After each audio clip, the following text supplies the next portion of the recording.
All right. So thank you, all of you for being here.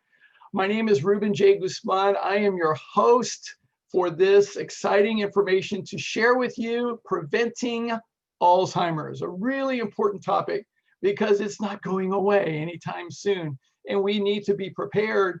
And treatments really aren't an option. So it's really all about being able to prevent Alzheimer's. And the more we can do to prevent it, we can really improve the quality of our life and the length of our life as well. So it's really important for us to do that. So I'm so excited that you're all here. I had so many wonderful registrations, so many people that have joined for this webinar. If you are new to me or relatively new to me and my webinars and my seminars, please type in the chat box that you're new and where you're from and how you found out about me and this webinar and why you're here. And I would love to get that from you. That would be really great. Welcome, welcome. And I'm really excited that you're here. Lots of important information that I would love to share with you today. I have lots to go through with you. And I want to make sure that I also answer all your questions. So if you have any questions as we go along, please feel free to type it into the chat window. And then go ahead and type those questions in. I'll make sure that I attend to every single one of your answers. I will not leave until every question is answered. All right, so that's my promise to you. My promise to you is that your time is, since your time is so valuable, that this time will be valuable for you, that you'll get lots of valuable information that can improve the quality of your life and the length of your life. That's my commitment. And I'm so excited because this is one of the most important topics that I share with people that I find that a lot of people are interested in. So we've got a lot to go through. If you'd like to be, I'm going to go to the PowerPoint here just momentarily, but please go ahead and share this information about who you are and where you're from and why you're here. And definitely type in your questions as well.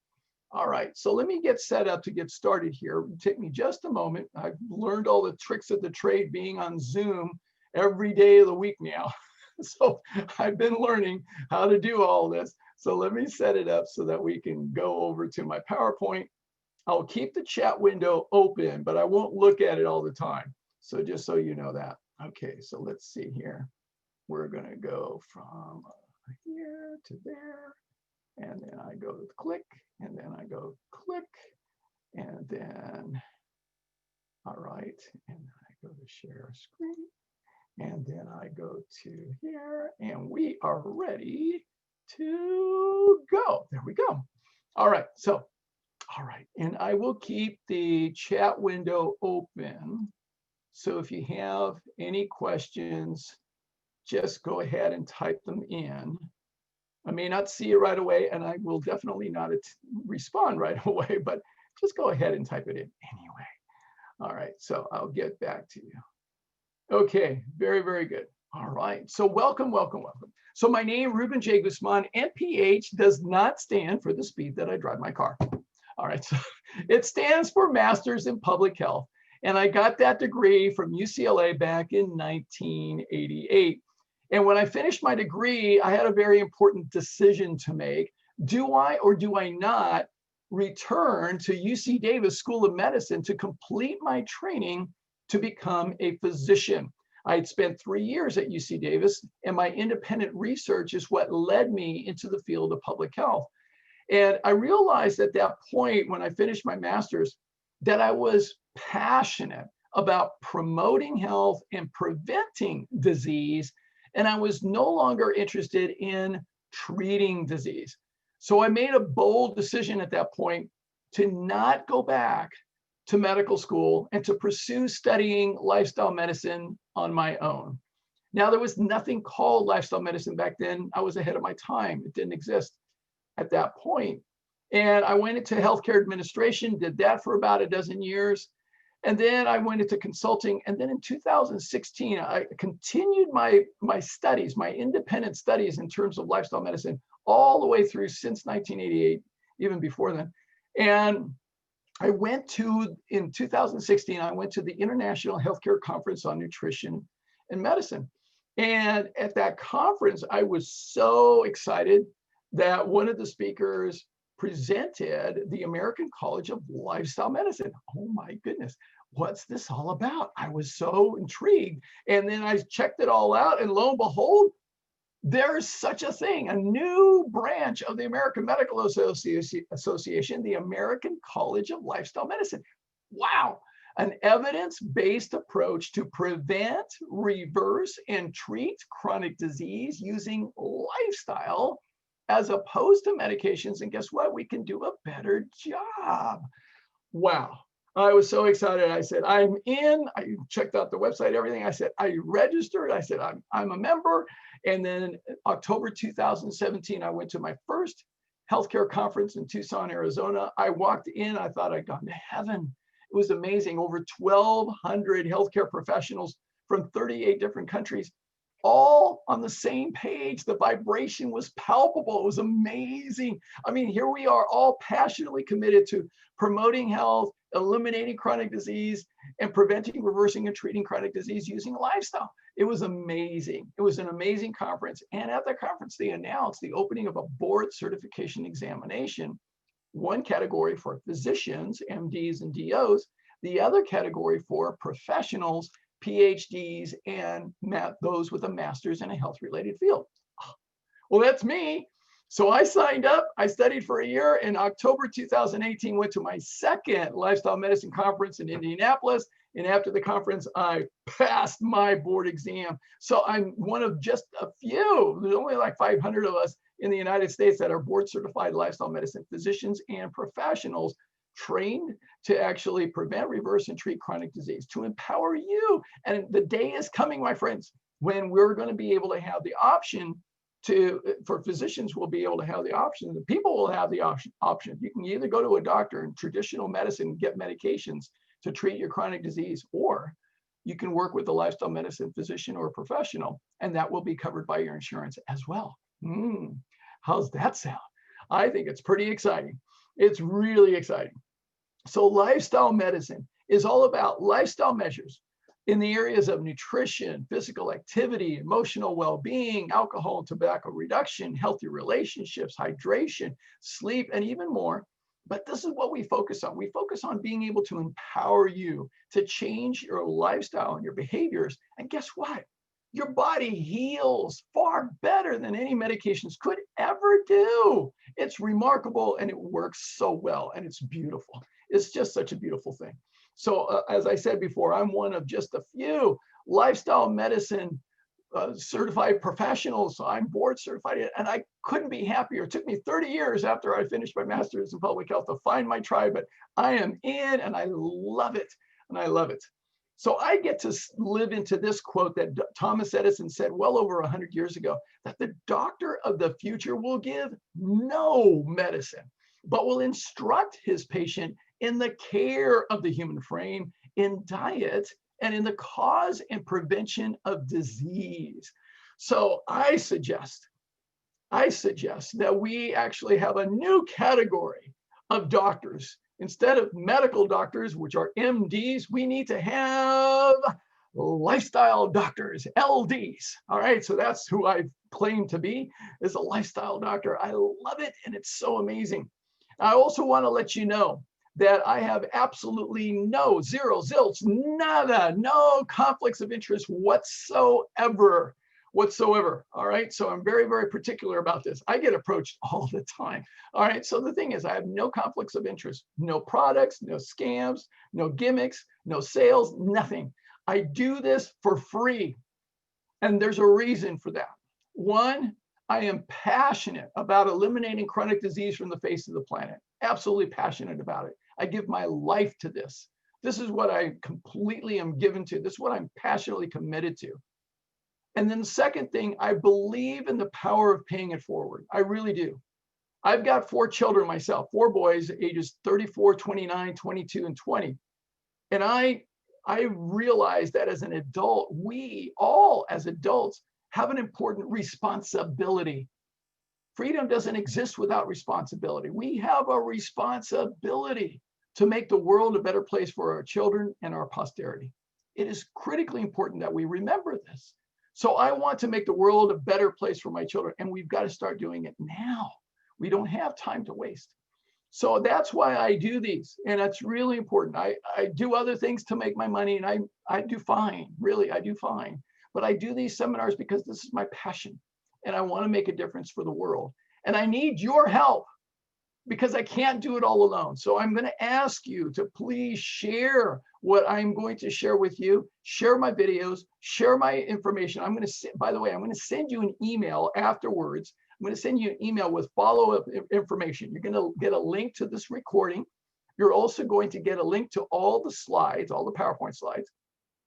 In addition, I'm going to send you tons of information on resources, videos, and recipes, and all kinds of links and all kinds of things, information, all the things that I do. What if you're interested in any of the things that I do, any of my services, you get all this information for free. All right, absolutely for free. I want to change the world and I need your help. So please be willing to help. So really great.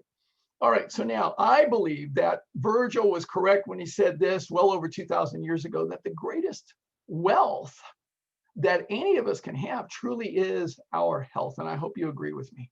So it really is important. So let's cover what I'm going to go over for today. So I've got many things that I'm going to go over with you. First of all, I'm going to talk about the context, the framework that determines our health. This is really important to understand. I cover this in almost all of my seminars because it's so critically important. And I'm going to also shape it in relationship to Alzheimer's. Very important for us to understand. Next, I've got updated information on the statistics and the epidemiology of Alzheimer's. So I want to give you cutting edge information about that. So everything that I present to you is completely evidence-based. Then we want to talk about some of the causes and risk factors that we've come to understand more and more about Alzheimer's today. Some of my good friends, Drs. Dean and Aisha Sherzai, they're lifestyle medicine physicians, and they head up the program down in Loma Linda. They are fabulous neurologists.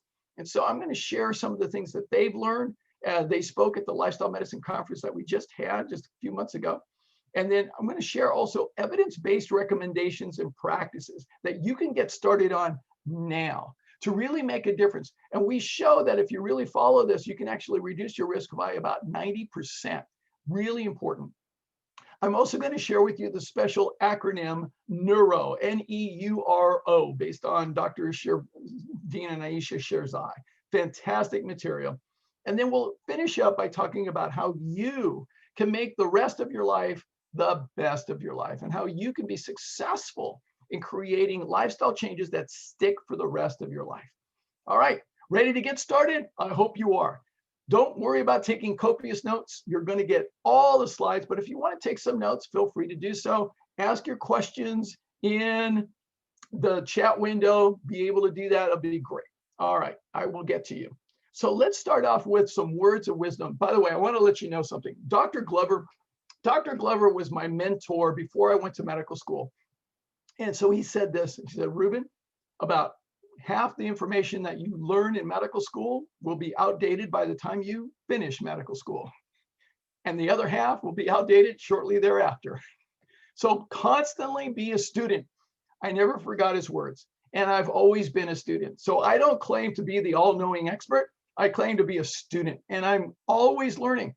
And that's why all my webinars, all my seminars, every time I do a seminar, I spend hours, every single seminar, updating, learning, reading, integrating new information every single time. That is my commitment. That is my absolute promise to all of you, that every time you come to a seminar, it's not the same as before.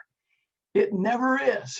Okay, it never is. So it's always updated. It's always integrated in a whole different way. So you're going to get that from me. Now, one of my teachers has some words of wisdom to impart to you. I thought I'd invoke his spirit here right now. You must unlearn what you have learned. I hope you're willing to listen to the words of wisdom from Yoda. All right. So a lot of times what we have to be able to do is remember this. A lot of times we have to let go of our attachments to what we think is right, what we think it should be, what we think is the facts. Sometimes there's information that we just didn't know. And so it is always evolving. So I'm glad you're here. So we'll start off with the context and the framework for understanding how Alzheimer's fits in to our health. And that starts by understanding this quote from my dear professor, Dr. Michael Kalitsky. And it was a comparative anatomy and physiology class one day. He said this: remember that all of life is in one of two states at any given moment. Either it is surviving or it is thriving, and that's all there is.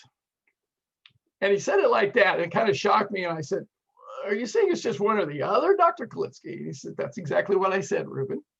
I said, Dr. Kalitsky, I'm figuring there's got to be a bell-shaped distribution curve to this. I just finished taking statistics, right?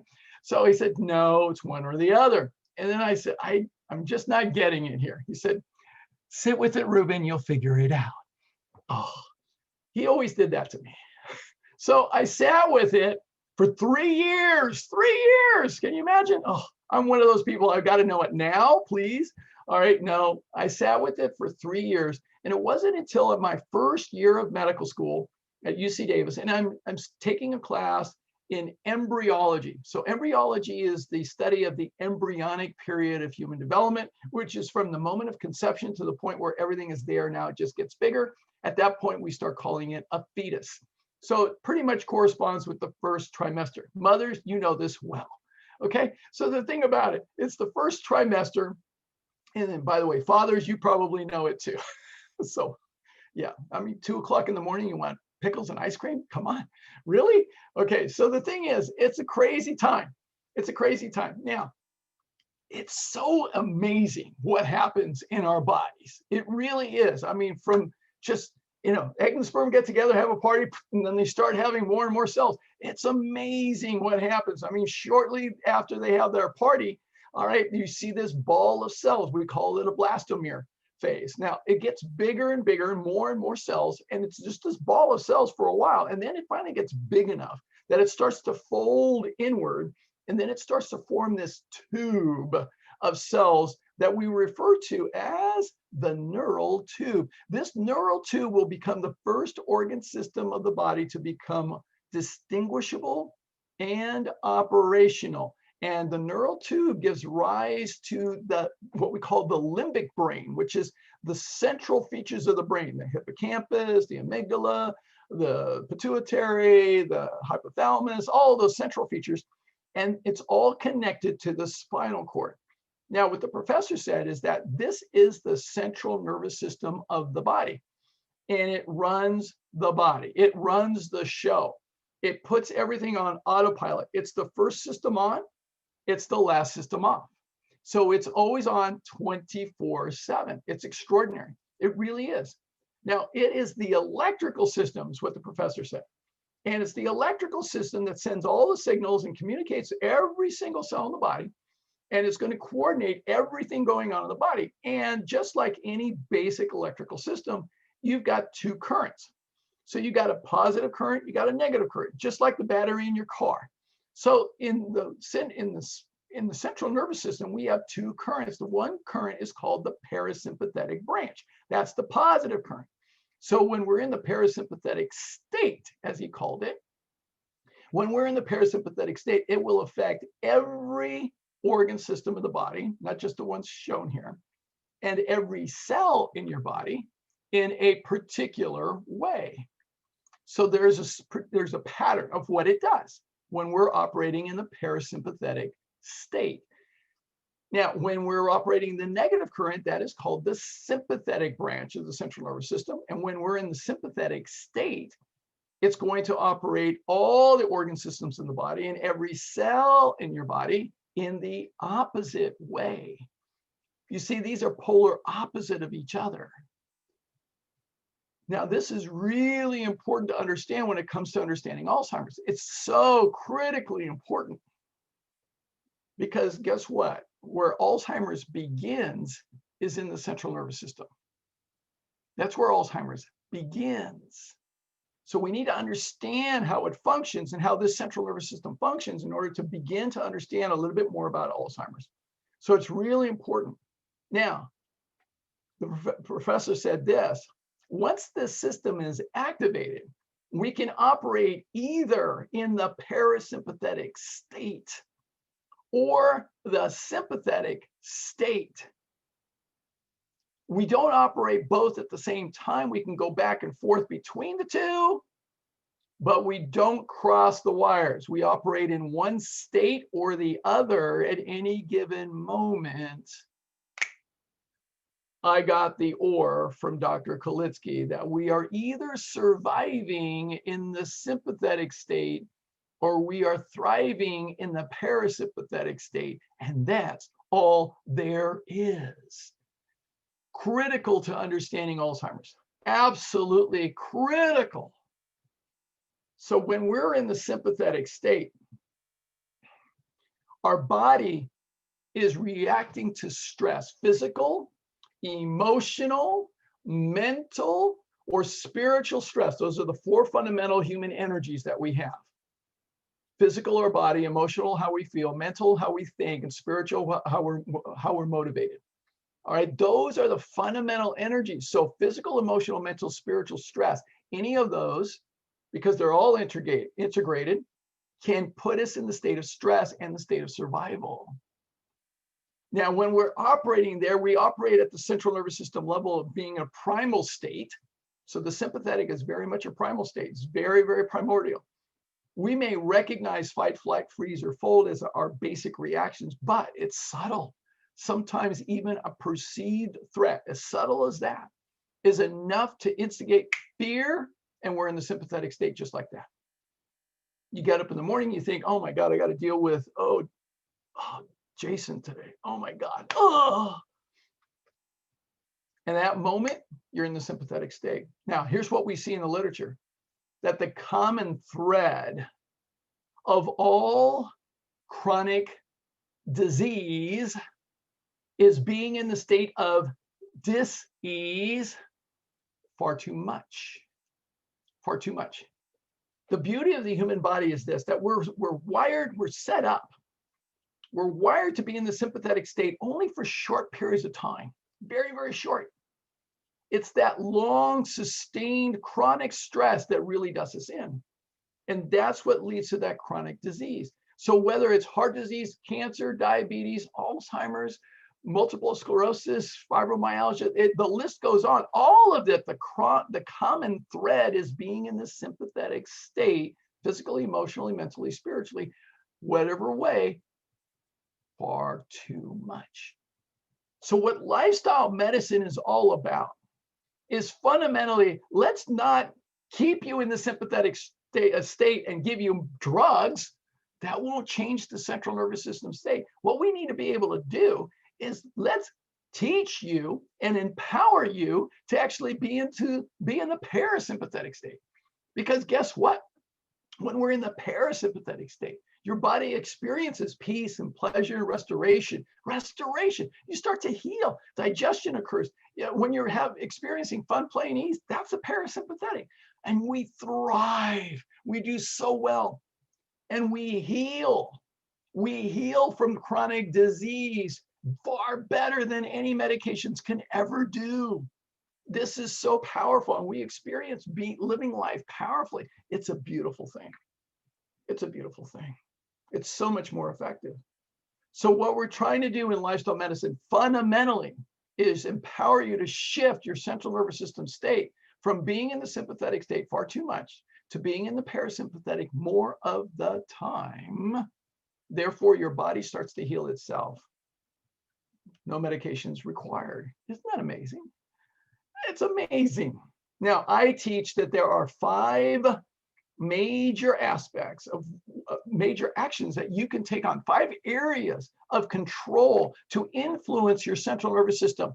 So here are the 5 areas. And I have a webinar that I've already done, the 5 secrets to living a thriving, healthy, happy life. Be sure to check out that video. It's on my YouTube channel. All right. So the 5 elements, I'll just give you the snapshot of it.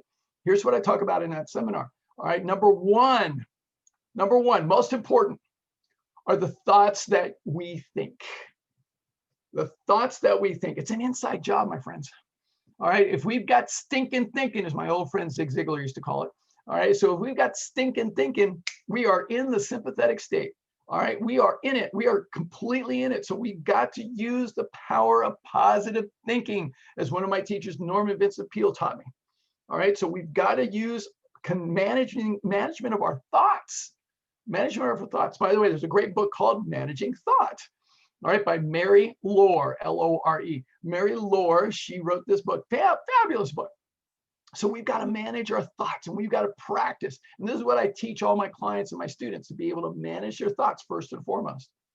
Secondly, consistent with our thoughts are the words that we speak. So if we have negative, critical, cynical, skeptical, if we're complaining, if we're gossiping, guess what? We're in the sympathetic state just like that. So it's important for us to be speaking words that are positive, uplifting, encouraging, and supportive. And it's not only the words that we speak, but it's also the words that we listen to. So ever since I listened to Norman Cousins many, many years ago in 1987, I stopped watching the news. I don't listen to it. I don't watch it. All right. So be careful of what you let go into your brain. Number 3 are the actions that we take, because the moment we make a promise to ourselves, oh, I'm going to go and exercise on Monday morning. I'm going to get up and exercise before I go to work. And you make that promise and it's Monday morning and you say, oh, just 10 more minutes of sleeping. You hit the snooze button. In that moment, we put ourselves in the sympathetic state because we let ourselves off the hook.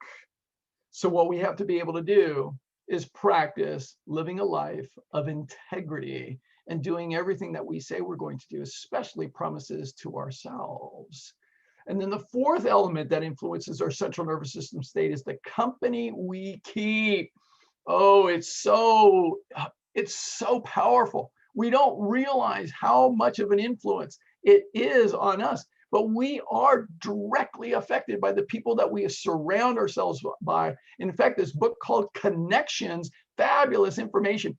We have done the research and shown that not only are you affected by the people that you directly interact with, but also all the people that they interact with.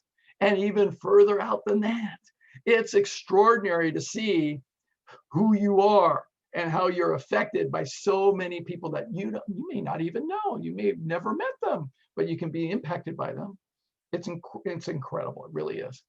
The 5th element that affects our central nervous system, and this is a wild one for a lot of people because most people never think of this, but everything affects our central nervous system, in particular, the food that we eat. Yes, we're eating it all the time. And food affects us neurologically. Neurologically. Most people never stop to think, does this affect my central nervous system state? But it does. We're going to talk more about this later. But the next time you go to a party after COVID's over and you go and somebody offers you hors d'oeuvres, I want you to ask this question. Will this hors d'oeuvre put me in the sympathetic or the parasympathetic state? And look at their face when you ask that question. All right. So these are the 5 elements that influence the central nervous system state that you have total control over. You do. So you can make a profound difference in the quality of your health. And it starts here with these 5. And we're going to dive into more. All right, now let's look at some of the statistics around Alzheimer's.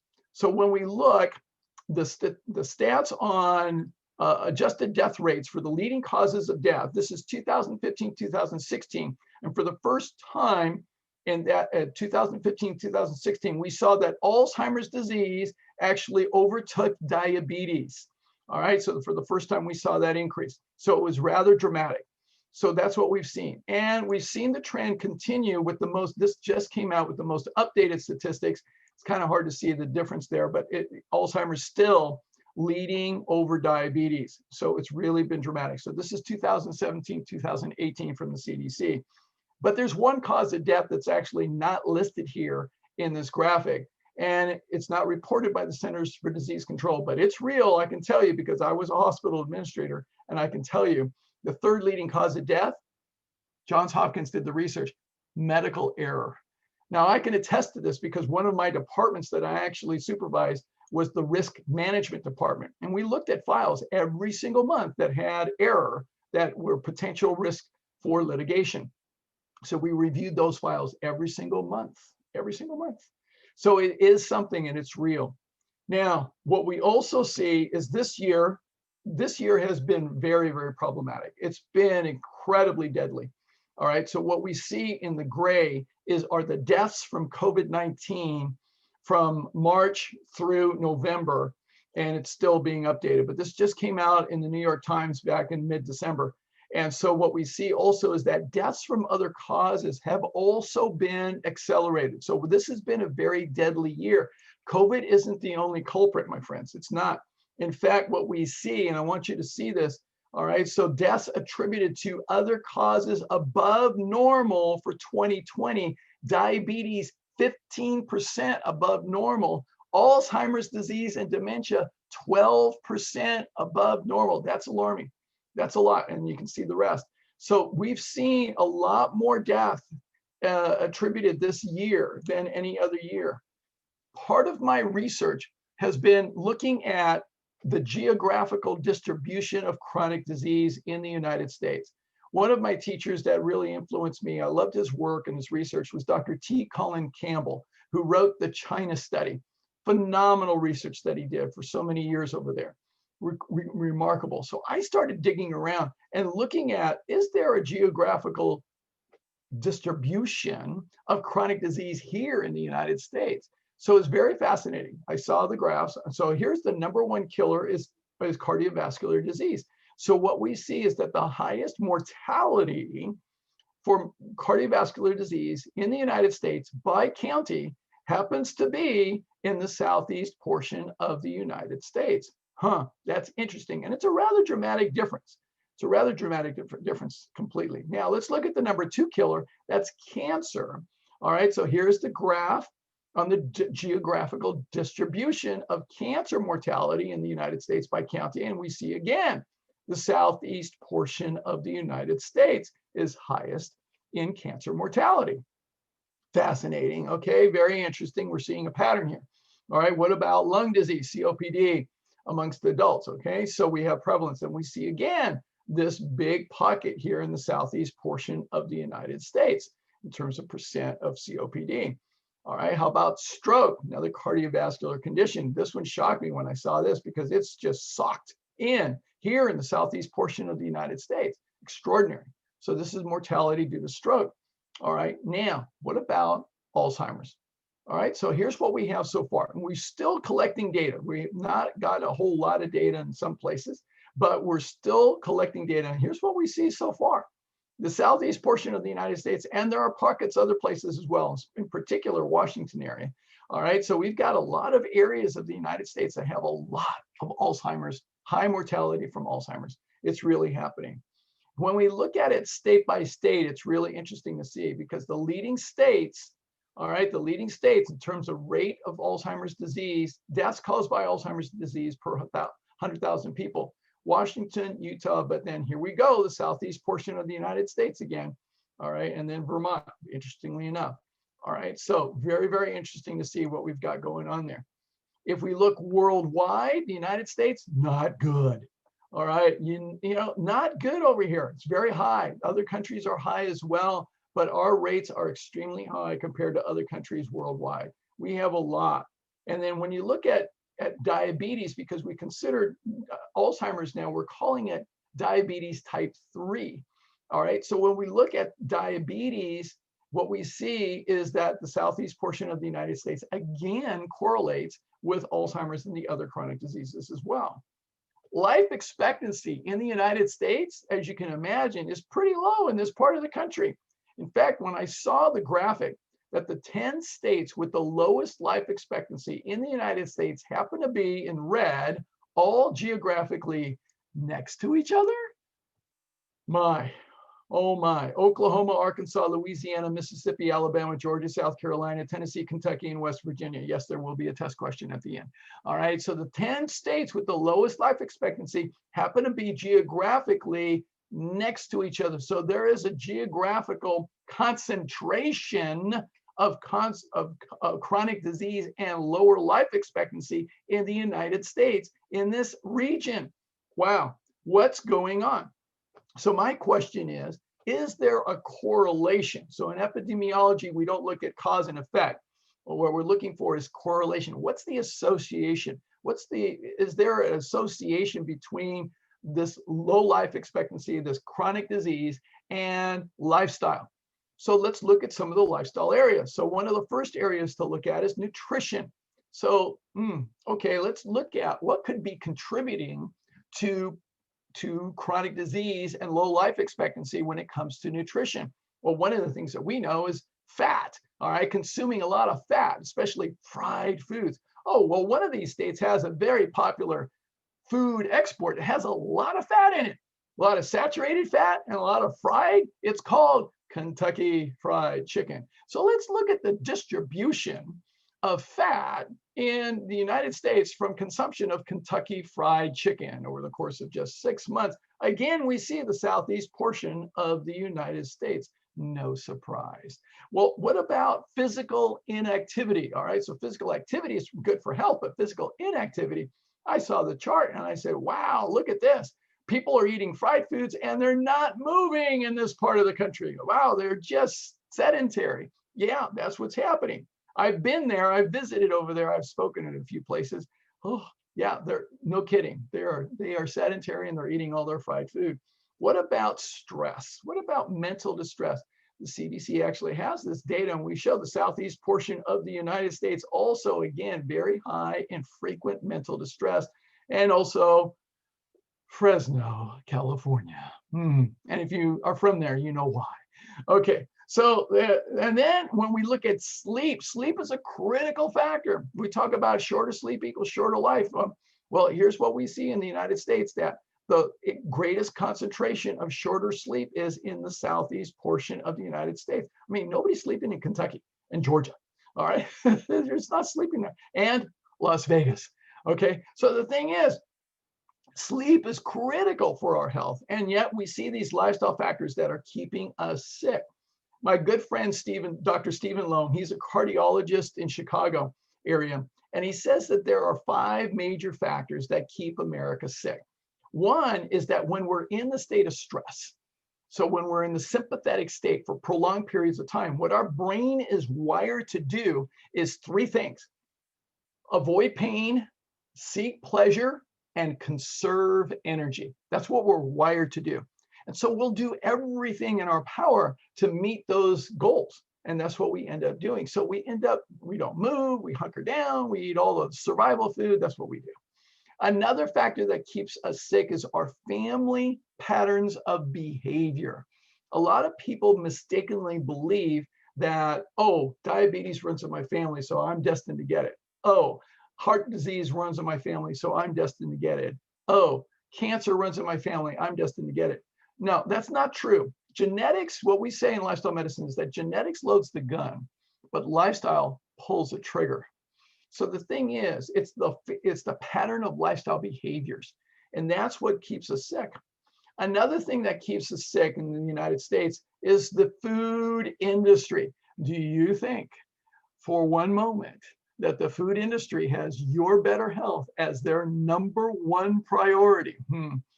No, if you look at all the ads on TV, you can see differently, can't you? Yeah. And then another thing that keeps us sick is our government. Oh, this year has been glaring. This past year has been so glaring in terms of how our government puts the economy ahead of health. It really has. And it's really been obvious, more so than ever. And then another factor that keeps us sick is the medical industry itself. So, I mean, you got to get this. And I can speak because I've been inside the belly of the beast. When I took my nutrition course at UC Davis, we had a whopping 10 hours, most of any medical school in the entire United States. They actually gave us the book for nutrition. All the other courses, we had to buy the textbooks. They gave us this beautiful 8.5 by 11, beautiful color pages, everything. Very, very nice. It was provided to us and to every medical school in the United States by Upjohn Pharmaceuticals. I still have the book. Do you think that's a potential conflict of interest? Maybe, just maybe. And by the way, on the medical board exam, there's about 65, 70 questions related to pharmaceutical drugs. There was only 1 question on the exam related to nutrition. That was it. All right, so the system is wired for delivering medical drugs and pharmaceutical drugs. It's wired for that. So these things keep us sick. Lifestyle medicine has a different philosophy altogether. We look at all this and we say this. Dr. Wayne Dysinger, one of the founders of the American College of Lifestyle Medicine, he says that lifestyle medicine is the foundation of healthcare because 80% of healthcare today is chronic disease. That's what we're facing. And 80% of chronic disease is lifestyle. So if the disease is caused by lifestyle, the foundation ought to be a lifestyle treatment. And doesn't that make sense? It does to me. It does to me. So when we look at chronic diseases like Alzheimer's and mental illness, we have some interesting perspectives to take on and look at. So a lot of times we're told that mental illness and mental dysfunction is caused by bad genetics or a faulty chip in the brain somehow. It's just bad wiring. But mental illness really is due to lifestyle, inflammation, unhealthy gut-brain axis, chronic stress, insulin resistance, neurotransmitter issues, toxic subconscious programming, how we think, all these factors that are related to lifestyle. Now let's talk about dementia and Alzheimer's. Let me give you a little perspective on this because I get asked questions about this all the time. So think of dementia in relationship to Alzheimer's as this. Dementia is this big umbrella. All right, so it's an umbrella term describing a set of symptoms causing a person to have changes in brain function that interfere with the ability to function and do everyday activities. So that's the big umbrella called dementia. Now, under that umbrella, we have different types of dementia, including Alzheimer's. Alzheimer's is a big part. It's generally 50 to 75% for depending on where we are. Vascular dementia, which is our blood system, our cardiovascular system, and then Lewy bodies, which are particular protein deposits from waste products, and then frontotemporal, which is this part of the brain. So we see this as well. So these are four major types of dementia. So you think of it this way. However, there's an overlap. So I wanted to show you this diagram. So in terms of neurology, we can see what we call mixed dementia. It's possible to have more than one type. So what we see is that Alzheimer's is sometimes seen with vascular dementia over here, and it's the most common form of mixed dementia. So we see a lot of that. We can also see dementia with what we call Lewy bodies, which are these protein deposits. All right, so we can see that as well. Or in some cases, we can have brain changes linked to all three conditions, and you can see all that. All of it is a result of the brain being in the state of dis-ease, all right? So it's not caused by just one thing. We have to let go of the mentality that we've been brainwashed by the pharmaceutical industry to think that one cause for one effect. And then there's a treatment for that one cause. All right, so it's not the case when it comes to these chronic diseases. They are very complicated, and there's many factors that interact. So let's look at some more of the statistics. More than 5 million Americans are living with Alzheimer's right now. And by 2050, this number could rise as high as 16 million, all right, more than triple. Every 66 seconds, just over a minute, someone in the United States is diagnosed or develops the disease. It's happening at a very rapid rate. And what we've also seen, which is very alarming, from 2000 to 2013, based on the data, mortality rates increased by 71% due to Alzheimer's. That's a lot, my friends. That is a lot. And what's really scary, if you're over the age of 60, you want to be really paying close attention because 1 in 3 seniors dies with Alzheimer's or other dementia. That's alarming. That's really alarming. And you want to think of yourself and think of your friends, all right? So that's really alarming. A lot more data on Alzheimer's, that 1 in 10 people over the age of 65 who have Alzheimer's right now, 20 years that you could have the disease before symptoms actually appear, and it could be even longer. 5.8 million number of Americans currently with Alzheimer's, 6th leading cause of death in the United States, and 2 out of 3 is the number of Alzheimer's patients who are women. So it's predominantly women, by the way. So we want to know this. When it comes to treatment, it has not been a good history, all right? What we look at is this, is that 100% of all Alzheimer's drug clinical trials have failed over 400 clinical trials. They've all failed because by the time it gets to that point where we've got end stage Alzheimer's, it's really at a point that nerve cells had died and they've caused so much damage by that point, it's irreparable. We can't repair it. So what we have to be able to do is understand it, and then we can prevent it. That's the best thing we can do. So we want to understand the brain a little bit more. So I'm going to give you a little short course on brain anatomy and physiology. All right, so this is a brain. Now, looking at it, it's not really colored this way, but it's just we colored some of the regions to help you understand what's happening when it comes to Alzheimer's. Now, this side, to the left side is the front of the brain. This is the back of the brain. All right, now the areas that are affected, these three lobes that are affected in the brain most predominantly in Alzheimer's. One of the first areas that usually gets affected is over here on the side, right by the ear, okay, is the memory area, the temporal lobe. All right, so that's called the temporal lobe. That's the first area that usually gets affected. And then in other areas that get affected are the frontal lobe. So that affects your intelligence, judgment, and behavior. But also the parietal lobe can be affected as well, and that affects language. Now, if you've dealt with someone with Alzheimer's, then you know that these three things can go. They can definitely be affected in a person with struggling with Alzheimer's. It definitely is the case. So all these things can happen. Okay, so now let me start by, I'm going to stop the share for a second because I want to tell you a story, a personal story, my personal introduction to Alzheimer's. So I want to share with you that. So how I first started to learn about Alzheimer's was before I went to medical school. So I graduated in 1980 from Cal Lutheran University. And then I decided I wasn't ready to go to medical school yet. So I was going to work in the hospital and study, which is what I did. And after a few months of working in the lab, I got promoted to become a pathologist assistant. I loved it. It was great. So I was working as a pathologist assistant, and I got to see everything that came out of every single person who had a surgical procedure. So we had to look at every specimen and examine that every single day. And then I also got to work with the pathologist in doing autopsies. It was extraordinary. It was quite an amazing experience. In fact, most physicians never get the opportunity to do what I was able to do. Now, this was the Los Robles Regional Medical Center in Thousand Oaks. And so we ended up doing a lot of autopsies, probably about one a week or so. So they were sometimes busier than others.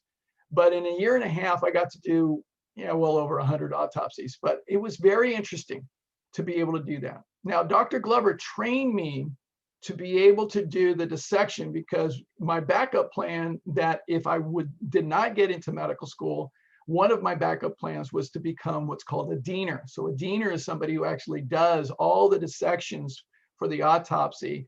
And then that way the pathologist needs to look at the organs and does the organs and makes it easy for the pathologist. So it would have been a good job. So I learned how to excise the brain. It's one of the things I had to excise.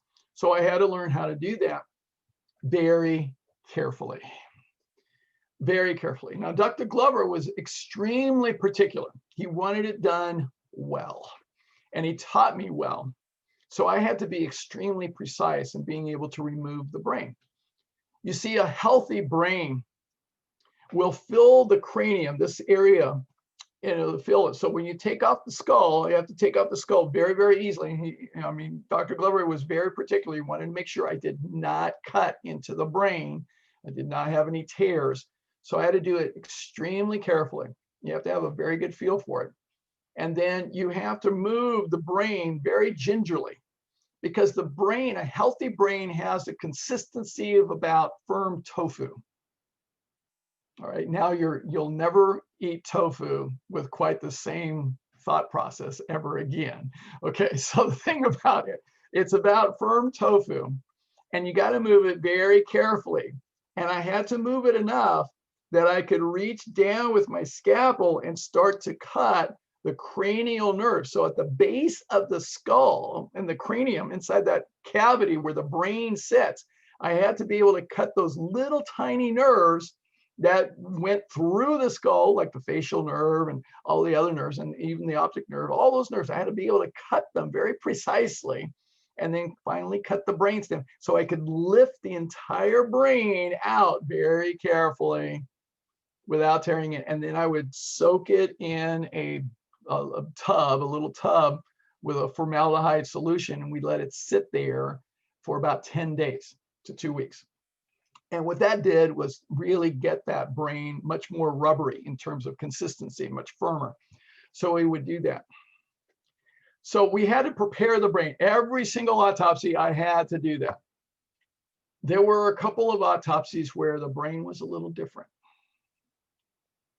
So when I looked in and started to actually remove the brain didn't have that same consistency. So I'm going to share the screen again. Come back to my. So when I removed the brain, when I opened up the cranium, I saw this on the right.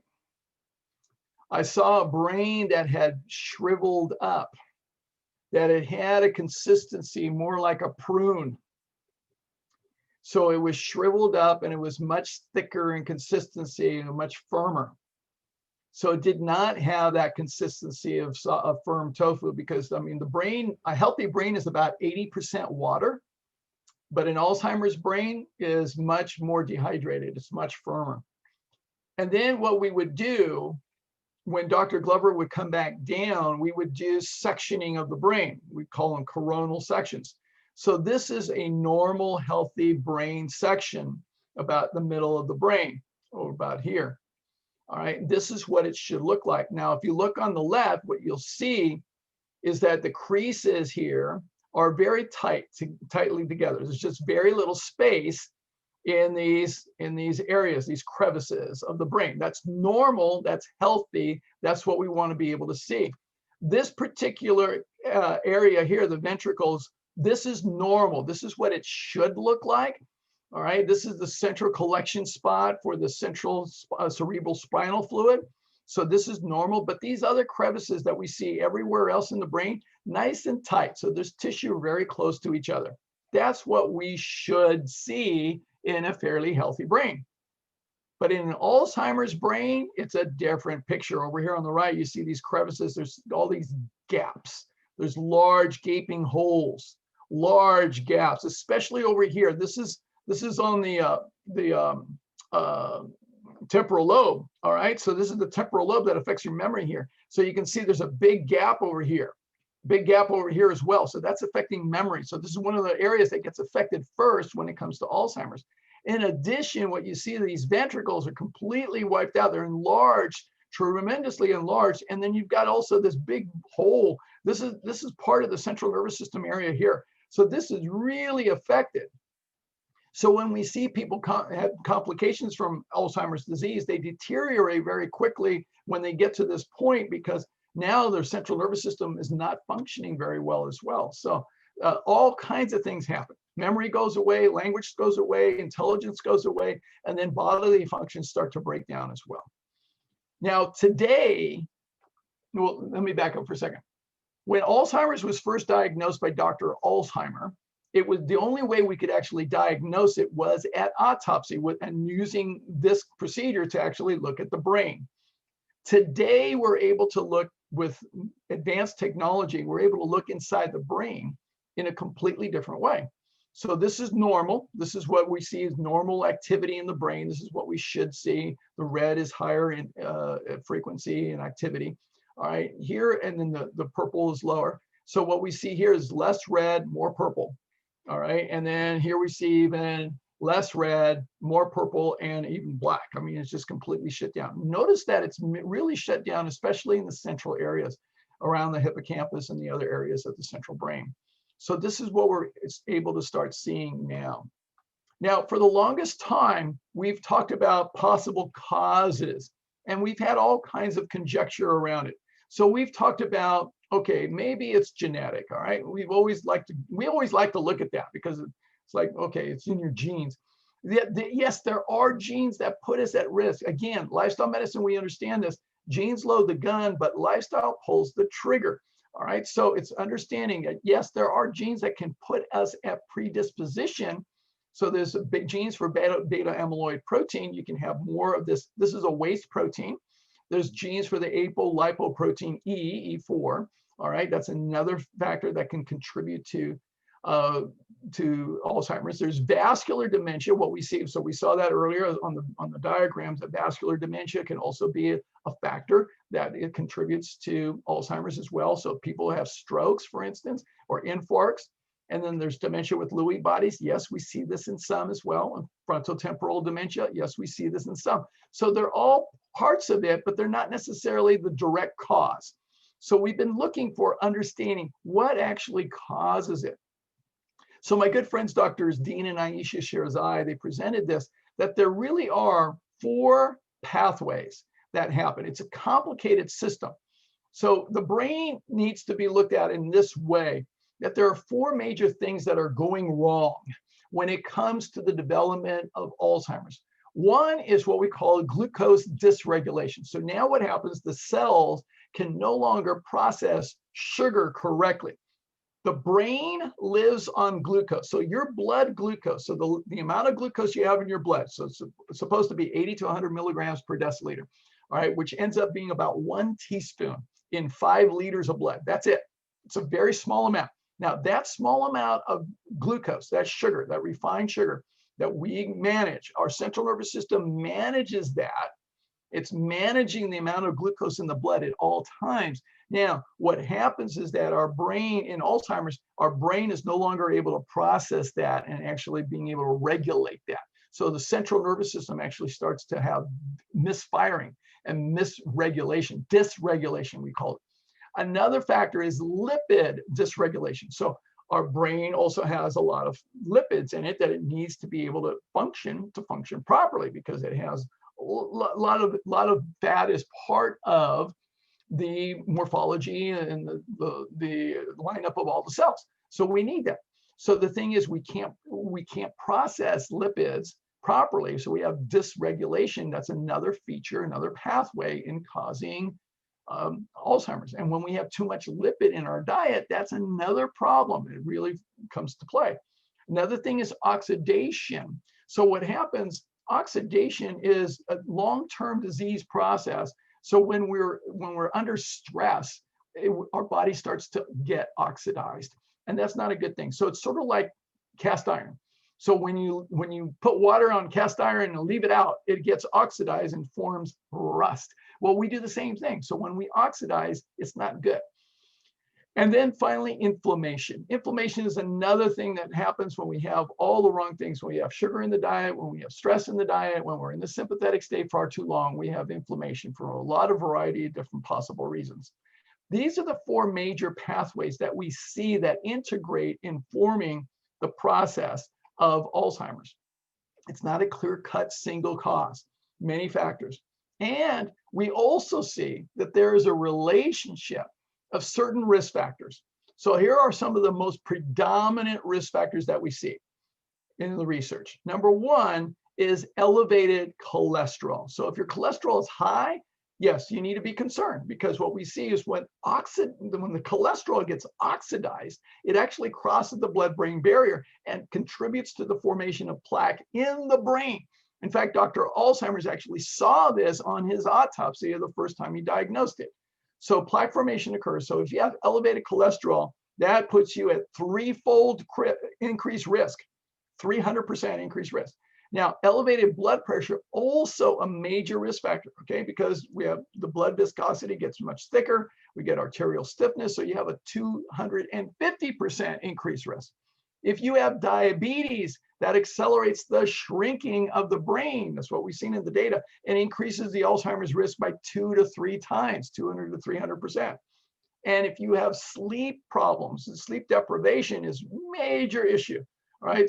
Especially if it's less than 7 hours, because the amyloid plaque that builds up normally during the course of the day has to be cleaned out while we sleep.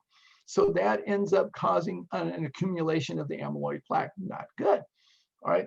Additional factors, additional risk factors: poor diet, which has high sugar and high saturated fats. We're going to talk more about that later. Obesity, absolutely, because of inflammatory factors that are caused by having visceral fat in particular.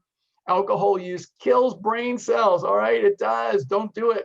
Smoking, also toxic. Nicotine is toxic to the brain as well. Sedentary behavior, we've got to move. And then head trauma. Yes, we see that people who have head trauma, they have a higher risk of developing Alzheimer's.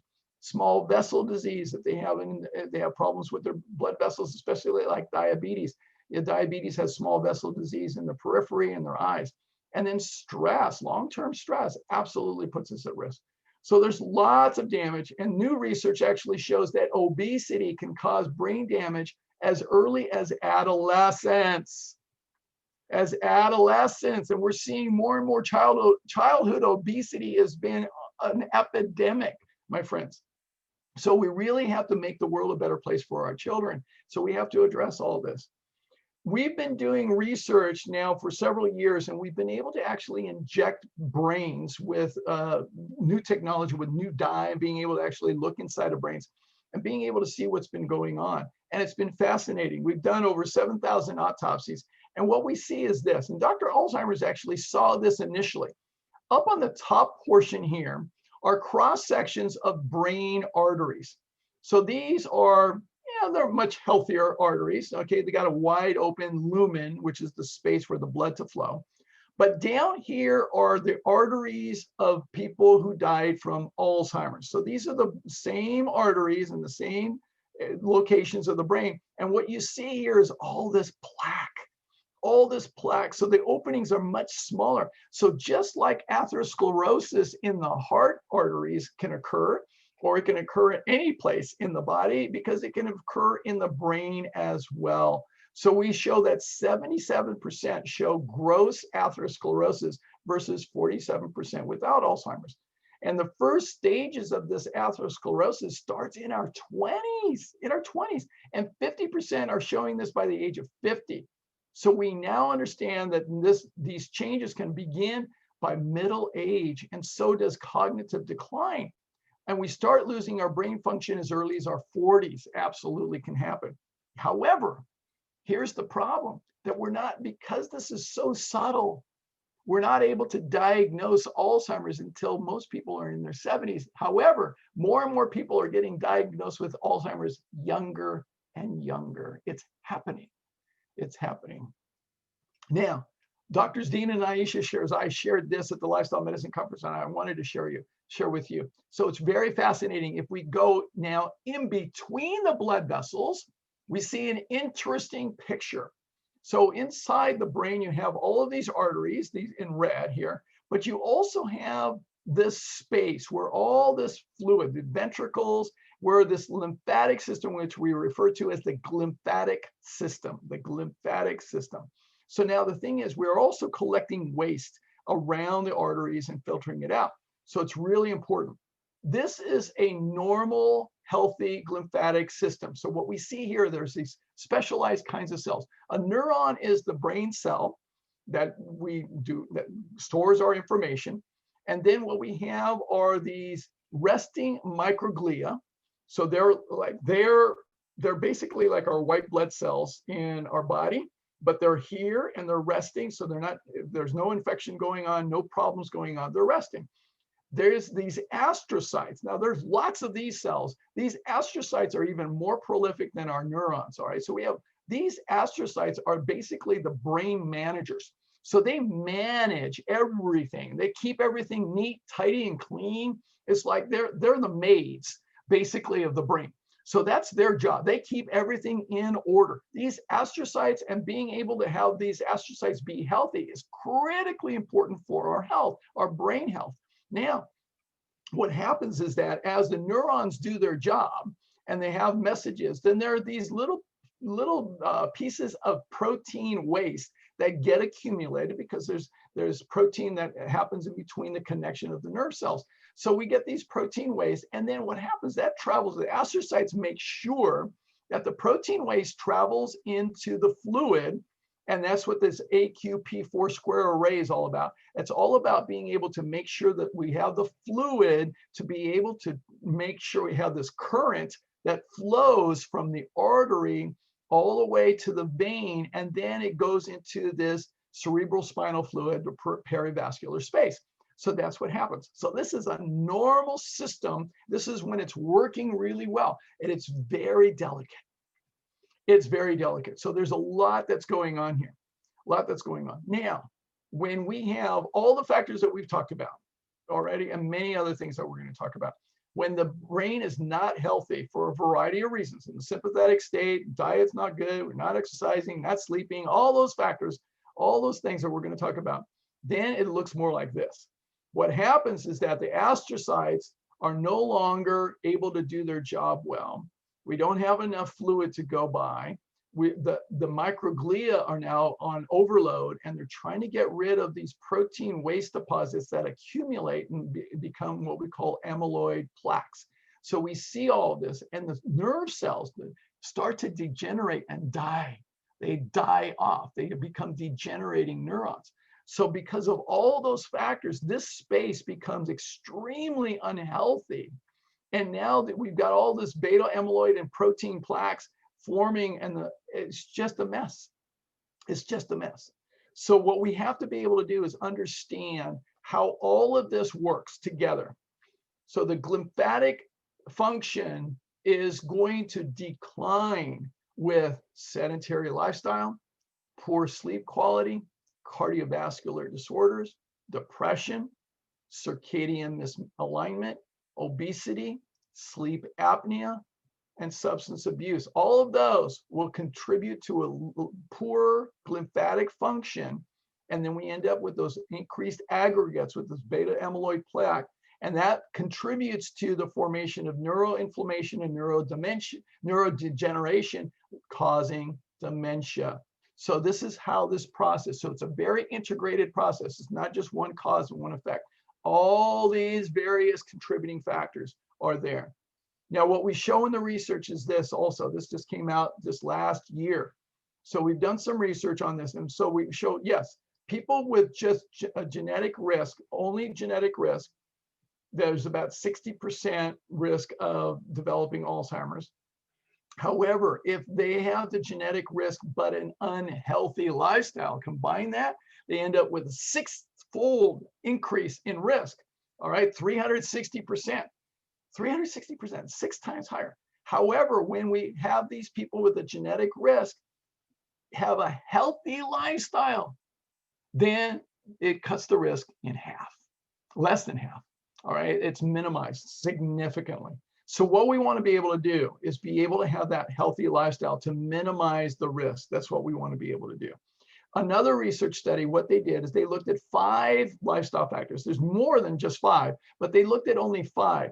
And what they showed is that the people who had only 0 to 1 healthy lifestyle practice, they had 100% development of dementia. Those who had 2 to 3 healthy lifestyle practices in their life had 37% lower risk. And those who had 4 to 5 healthy lifestyle practices had 60% lower risk. So it makes a difference. It makes a difference. My good friends, Drs. Dean and Aisha Shozai, in their book, will show you how you can decrease your risk by 90%. 90%. All right. Now, don't forget this, that Dr. Elizabeth Blackburn, she showed in her research out of University of San Francisco that a vegan diet, a plant-based diet, caused more than 500 genes to change in just 3 months, turning on the genes that prevent disease and turning off the genes that cause cancer, heart disease, and other illnesses like Alzheimer's. All right, and this was combined with Dr. Dean Ornish. So fabulous research that we have. So the approach that we want to take based on all this research is realizing that treatment remains unsatisfactory. It's not something we can really explore. Preventive strategies are feasible, and that's where we want to go. Specific lifestyle practices can reduce our risk by up to 90%. I'd rather play that game. And the same approach is beneficial for the heart and may reduce risk of all chronic disease. Doesn't that sound like a better deal? It does to me. So let's go down that road. So what I want to share with you are some of the guidelines that have been presented by some of the top researchers. And so I'm going to share with you from 3 different sources. One is from the International Conference on Nutrition in the Brain. It was done back in 2013, and they presented, based on all of these experts, they presented 7 principles to reduce the risk of Alzheimer's. And it was compiled by the Physicians Committee for Responsible Medicine. So here are their findings, all right, based on a lot of experts from all over the world. So number 1, top of the list of what we see is to minimize saturated and trans fats. Absolutely minimize those. We've got far too much fat in our diet, way too much fat. So saturated fats, where are those going to come from? Well, they're going to come from dairy, very high in saturated fat. Meats and animal products. Chicken happens to be very high in saturated fat. Some people will say, well, I don't eat red meat, I just eat chicken. No, you're getting all the saturated fat. And fish also. And then coconut and palm oil also are very high in saturated fat. Very, very high. So we want to really minimize that, extremely so. Trans fats are even more problematic because what we do is we take healthy fats and then we hydrogenate them and turn them into saturated fats, basically. So they last forever. So they extend shelf life on foods. So snack foods like Doritos, pastries, fried foods, anything that says partially hydrogenated oils, those are trans fats. So you want to stay away from those. Those are preserved and embalmed foods, okay? They're embalmed. Why would you do that? Why would you pre-embalm your body? Don't do that. Don't do that. Now, when it comes to the biochemistry, I don't mean to teach you biochemistry today, but I want to show you the significance of these types of fats. Now, here are 4 different fat molecule structural diagrams here. C represents the carbon atom, H represents the hydrogen atom, O represents the oxygen atom. Now, there are 4 different fat molecules here, and they have different chemistry. The one on the bottom actually happens to be a very healthy fat. So this is a very healthy fat. Why? Because the carbons here, there are 3 carbon-carbon double bonds. Now, carbon can normally attach to 4 other atoms, but here we've got a high energy double bond, double attachment. So now what happens is that in our bodies, human bodies, our bodies can actually take these fats and we can break them open and manipulate them and form other compounds. These are very healthy fats, and the 3rd carbon is the first one that has a double bond. Therefore, we call it an omega-3. Okay, that's why it's called omega-3. It's the 3rd carbon from the methyl group. Now, this one up here is an omega-6 and only has 2 carbon-carbon double bonds. And what we show in the research is that this can actually, especially if it comes from animal products, can cause inflammation. All right, so there's a different chemistry in the body and how it acts. The next one up here is a monounsaturated fat. So it's only got 1 carbon-carbon double bond. It's an omega-9, and it has very little that it can contribute to our bodies, very little. But the one up here at the top, this is a saturated fat, palmitic acid. Now, this one has no carbon-carbon double bonds. It is done. We can't do anything with it in our body. We can't manipulate it. We can't reform it. All we can do with it is roll it up and form more cholesterol, which we don't need. Okay, so it's really pretty harmful and useless to our body. We don't need the saturated fat. And in fact, this saturated fat has the same chemistry, same chemical properties as these saturated fats that have been modified. Did you know that these are saturated fats? Imagine that. Yes, these are saturated fats. Yeah, these come from crude oil that has been refined. And yes, and this crude oil came from dead dinosaurs. Yes, so don't eat the meat, all right, because it has the same properties as plastic, motor oil, diesel fuel, and gasoline. Would you want to really add motor oil to your cereal in the morning? I don't think so. Don't do it. Don't do it. No. Now, the risk of these fats, these saturated fats in particular, because they contribute to the production of beta amyloid plaques in the brain, and causing that whole area to die off, increases cholesterol, risk of obesity, risk of diabetes, and decreases intracellular function. So not good, not good. And when we look at the research, it's very interesting what the cellular level, now we're going to go down to the cellular level. So what's happening inside the brain at those cellular level, those neurons, what's happening. Now we did this in 2004. We looked at the research and it was done at Yale University. And what they developed new technology to look inside of cells. And what they studied diabetics and they looked inside their muscle cells. And what happened is that these cells lit up with these intramyocellular lipid pockets, which is a fancy word for fat. All right, now this is shocking because normally the inside of the cell is about 90% water, but fat is oil. Oil and water, do they mix? You know the answer, no. All right, they don't mix. Oil and water do not mix, and you can do this at home. All right, you can see this. All right, so the thing is, the same thing is happening inside the nerve cells. So when we have the fat in the diet, it's going to cause this oil slick on the inside of the cells and really cause a problem for this nerve cell to communicate with another nerve cell. So that's another problem that's happening. So you can do this at home. You can take a glass and you can pour oil and water in it. Where does the oil go? It goes to the top. It forms a slick up on the surface. Well, then what happens out in the ocean when an oil derrick breaks or a tanker leaks? Well, you get this oil slick on the surface, but what happens to the marine life underneath?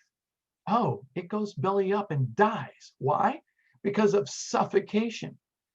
What's happening in our cells, my friend, is no different than what happens out in the ocean or a lake or a river when there's an oil leak. It's no different. This oil slick is going to cause our cells to have this slick on the inner surface of the cell. This is what was so amazing for us to learn, that the problem's not on the outside of the cell, the problem's on the inside of the cell. We get this oil slick on the inner surface of the cell, forming a thin layer of saran wrap. You can see right through it, but you can't breathe. So the cell can't breathe and it starts to die. It starts to suffocate and die. So realize that what we have to avoid, number one on the list is all oils, saturated fats. Okay, and then here's the science on the oils. All right, decrease artery endothelial function, flow mediated vasodilation, ability to expand and contract, increases triglycerides, which is common with processed foods, decrease oxygen transfer, we can't breathe. All right, sympathetic response, increases inflammation, increased cholesterol. None of this is good. None of this is good. All right, so as Dr. Esselstyn says, and I will try to invoke his spirit here right now, no oil. I hope you got the message. Okay, so my friends, here's my message. If you fry your food, you're frying your brain. Don't forget it. Just remember this picture. If you fry your food, you fry your brain. That's what you're doing to yourself. And if you eat the cheese, which is about 70% fat, you will eventually become a cheesehead. All right, so that's what happens. All those people out in Minnesota, what is it, Green Bay, Minnesota? Yeah, all the cheeseheads. All right, don't be a cheesehead. All right, now, so that's number one. Number two recommendation from the research: vegetables, legumes, fruits, and whole grains should be the principal primary staples of the diet. Now, if you forgot what those foods look like, I thought I'd show you a picture. All right, so here they are. All right, so you got legumes, and you got vegetables, and you got whole grains, and you got fresh fruit. Yes, this is what your diet should look like.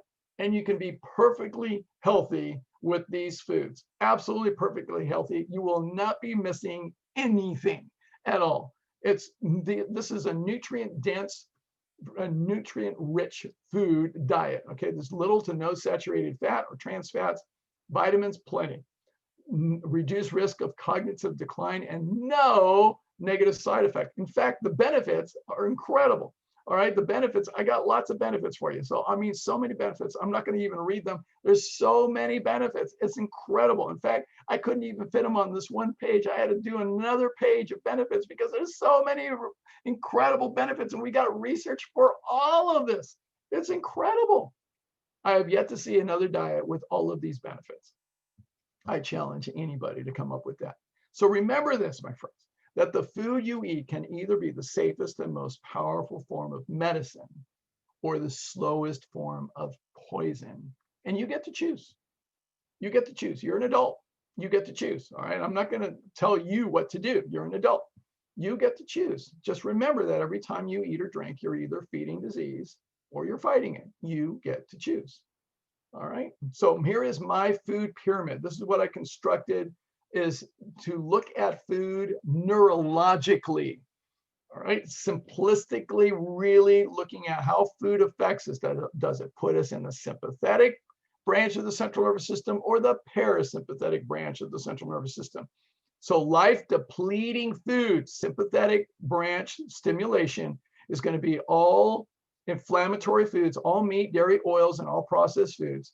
And then refined sugar, deep fried foods, all sodas, it doesn't matter what kind, even the high quality stuff. And then the legal drugs include caffeine, nicotine, and alcohol. And then excitotoxins include aspartame and MSG. So stay away from this. My invitation to you is try to eliminate all your foods that are in this category as much as you possibly can. And then focus on building up more life promoting food. So this is all parasympathetic food. So this is going to be your starchy veggies, whole grains, legumes, greens, colorful veggies, and fruit. Go nuts. Go nuts. Okay, crazy. All right, so really have that. And by the way, have a few nuts. All right, so that you want to do that. You want to have your refrigerator look like a garden teeming with life rather than a morgue rotting with death. I've been in the morgue. Don't go there. All right, don't go there. All right, so you want your refrigerator to look like this. Isn't this gorgeous? It's gorgeous. All right, so now third recommendation. Third recommendation by the research is to have vitamin E foods in the diet. So now here's the thing. I put this intentionally. There are many different forms of vitamin E. There are 8 different forms there. When you buy a vitamin E supplement, it doesn't have all 8. All right, so that's the thing you want to get. So there's many different forms of vitamin E that our body actually needs to do the job correctly. So it's an antioxidant, but we need it from food. All right, so it's found in many foods, including nuts and seeds. One small handful daily is 1 ounce. That's about 5 milligrams of vitamin E. Perfectly fine. However, if you have high fat in your body and you want to reduce your fat intake in your diet, then you can get your vitamin E from other sources that have very little fat. Mango, papaya, tomato, red bell pepper, and spinach. Avocado is high in fat. 1 avocado is about 30 grams of fat. Keep that in mind. So nuts, seeds, and avocados, very high in fat. If your body weight is good, then you're fine to have a little bit of that. But otherwise, you want to go with the mango, tomato, red bell pepper, and spinach for the vitamin E. Okay, now another thing, the fourth recommendation is to have B vitamins in your diet. You want to have B vitamins. B vitamins are water-soluble vitamins that help in many aspects of metabolism in the body. We need them. And what we've shown in the research is that 3 particular B vitamins, folate, B6, and B12, work together to reduce a particular amino acid called homocysteine, which comes from an animal-based diet. So if you've had an animal foods in your diet, you have a lot of this homocysteine in your body, and it's been negatively affecting your brain. So we want to be able to have the vitamin B in order to help mitigate that. So we want to have that. It's very important. So folate, and by the way, easy to get. So here are some of the sources: leafy greens, beans, peas, citrus fruit, and cantaloupe. All right, just have a big salad. I have that every other day at least. And you have plenty of good things in there. Oh, it's easy to get. Vitamin B6, easy to get. You'll notice the pattern here. Green vegetables, beans, whole grains, bananas, nuts, and sweet potatoes. Love my sweet potatoes. All right, so you got to have that. Really important to have. Now, vitamin B12 actually comes from bacteria in the soil. All right, so it doesn't come from the food. It comes from bacteria in the soil. Now, we used to get it in our water. Easy enough. Yeah, but now it's added to supplements and fortified foods and some plant milks or cereals. We don't need very much, only 2.4 micrograms, which is almost nothing. All right. However, our liver is very good at being able to store it for a long period of time and use it very slowly. So we can take a lot more vitamin B12 into our diet, and our liver will store it for a long period of time. Everyone, whether you're plant-based or not, you should supplement with vitamin B12 because it's important for neurological functioning. So we need to have that. Now you can simply take a 500 or 1,000 micrograms a week. It's easy to get. I'll send you information on how to get it in the email. So that's what you want to be able to do. Okay, next, for the next recommendation, I have to do a magic trick because I have to be able to show you hidden metals. So you can't see them. No, you can't see them. They're hidden, right? They're hidden. So I have to be able to show you hidden metals. But now for the magic trick, I'm going to actually show you the metals. So they will now appear. All right, here are the metals. They're not hidden. So there's iron, okay? And there's copper. But we're not talking about these. These do not have a problem for your brain, okay? So a cast iron skillet and a copper pot has no problem. It's not dissolving anytime soon, okay? It's not, all right? So you don't have to worry about the cookware. It's not gonna be a problem. What we're talking about is the hidden metals, which are very, very, very small amounts that show up in a different form rather than solid, all right? So we'll see that in supplements predominantly, okay? So that's what we see. Now we need a little bit for our health, but we can get everything that we need from plants. Easy, easy. It's taken up from the soil properly. It's done very, very well. We do not require supplementation. The only kind of supplements that we say, in fact, in lifestyle medicine, the only supplement you really need is a vitamin B12. Okay, you need that. And you need to get vitamin D by getting outside and getting the sun, and and mushrooms will help you with vitamin D as well. Now, so we need very, very little iron and copper, easy to get from your plant food, not a problem, okay? And then the next hidden metal is, again, another magic trick. It's not the aluminum pots, no, it's the aluminum that shows up in baking powder or antacids or antiperspirants with aluminum chlorhydrate. The baking powder and the antacids are more problematic because they're internal. The antiperspirants are less problematic because it's just on the skin. It's not absorbed very much from the skin. However, the biggest source of aluminum is actually, it's the municipal tap water, believe it or not, because a lot of the tap water, what they do is they chlorinate it, and they chlorinate it in conjunction with aluminum. And oftentimes they do not take that aluminum out. So that could be a possible source of aluminum. So you want to make sure you get filtered water. I recommend filtered water. It's really a better solution. All right, so you want to stay away from aluminum as well. Now, the 7th recommendation from that conference was physical exercise. We've got to move. So it's not nutritional, but it's absolutely goes along with with nutrition. We need to be able to do that. It supports nutrition. And what we recommend in lifestyle medicine is 150 minutes of aerobic exercise per week. 150 minutes, don't do it all at once, spread it out, do the math. All right, so 5 days a week, 30 minutes a day, great, awesome. All right, so we know that when people exercise and have a healthy diet, it tremendously reduces the risk of Alzheimer's, 60% or more.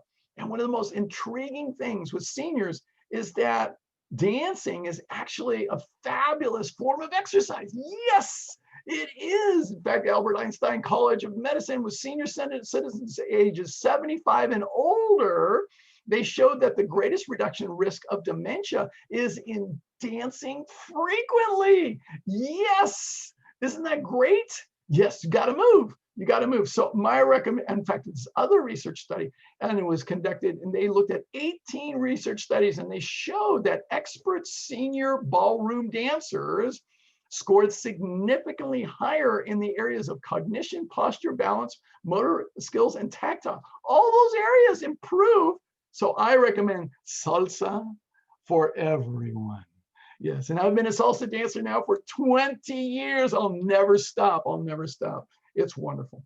Now, another area that's not recommended, it wasn't in the research study in that particular guidelines that was done, but I recommend it all the time because there's so much research on this. And we know that 5 glasses of water decrease the risk of stroke and heart attack by 50% over 20,000 participants in the Advanced Health Study. So look, you got to hydrate, and your brain is 80% water. So it makes sense, doesn't it? That you need to be able to hydrate. It's really important. So many people are dehydrated. And when we're dehydrated, that whole lymphatic system doesn't work as well. So we need to be able to have excellent hydration. It really makes a difference. So my tips for you is to drink 2 full 8-ounce glasses of water first thing in the morning. All right, take 2 full 8-ounce glasses. Make sure you drink them all down as soon as you get up. And that's going to hydrate your brain. You do not need the caffeine. You need the water. All right, and drink a glass of water before and after each meal, and drink a glass before a workout and 2 glasses afterwards. So get plenty of water. Make sure you do that. And how you know you're getting plenty of water is not just the amount that you drink in, but it's also evaluating the quality of what comes out. Yes, I can talk about pee all day long. So it should be pale yellow to clear. So make sure that it looks good. All right, if it's bright yellow or amber, you're in trouble. Drink more water. All right, now I want to talk about my good friends, Doctors Dean and Aisha Shirzai. Here they are on the left. They are neurologists down in the San Diego area, Loma Linda, and here they are with their family, wonderful family, really brilliant people, amazing, amazing people. All right, and they wrote this book, The Alzheimer's Solution, Absolute Gold Mine. You want to get this book. It is fantastic. It is wonderful. You want to go through this book. It's a lot of valuable information. In addition, they are doing research all the time. They head up the Healthy Minds Initiative study down in Southern California. It's a community-based study of lifestyle and cognitive health in over 1,000 participants in collaboration with the Beach Cities Health District. It's a 3-year study, and they're doing cognitive tests, brain MRI, blood biomarkers, lifestyle questionnaires, the whole bit. And they're taking them through the neuro plan. So I'm going to talk about the neuro plan. So here's the neuro plan. So the neuro plan stands for their acronym of nutrition, exercise, unwind, restorative sleep, and optimize cognitive activity. So let's go through these, and you're going to see the overlap with what I've already presented. So number 1, nutrition. So Dr. Shirzai, both of them talk about that a plant-based diet is protective when it comes to Alzheimer's. Saturated fats are associated with insulin resistance. Absolutely, it contributes to that and increases inflammation. Refined sugar, I should add this now. Refined sugar is associated with brain cell and connection damage. It absolutely causes havoc. It's a drug, it is a drug, it is a drug, and it has major side effects. So refined sugar is problematic. Stay away from it. My recommendation, instead of any of the refined sugars, including honey, all right, don't do the honey. So none of the refined sugars whatsoever. Date syrup. Date syrup or date sugar, completely a whole food. There's no negative side effects. There's no inflammation caused whatsoever. It's just from dates, and it's wonderful. You can also use pomegranate syrup. All right, it's really good stuff. All right, really, really, really good stuff. And so that's what you want to be able to do. All right, let's talk about nutrition a little bit more. So the MIND diet is one of the research studies that's been done at Rush University since 2015. They have 1,000 patients ages 58 to 98. And what they showed is a plant-based diet reduced the risk of Alzheimer's by 53%. And cognitive function improved by 7.5 years. Wow, talk about eating plant foods and getting younger, right? Really amazing. Yeah, so this is the fountain of youth. You want to get younger? Yes, you want to have a plant-based diet. Absolutely. Now, here's what you should think about being able to have in your diet every single day. Green leafy vegetables, cruciferous vegetables, other vegetables, plenty of vegetables, berries, nuts and seeds, beans and lentils, whole grains, and herbs and spices. That's it. Just have plenty of all of the above, plenty of them. Okay, so that's the first area. So that's neuro.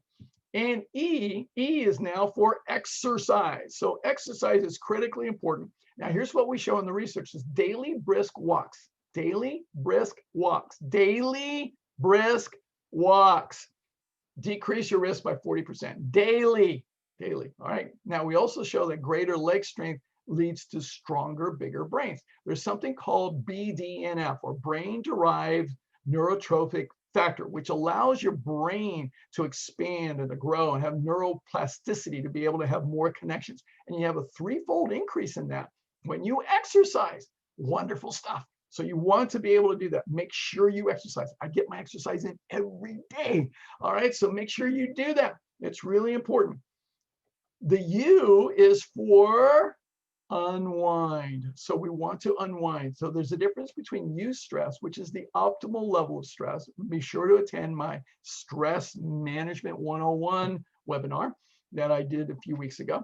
And then distress is when we have too much stress and we start to have fatigue and exhaustion and breakdown.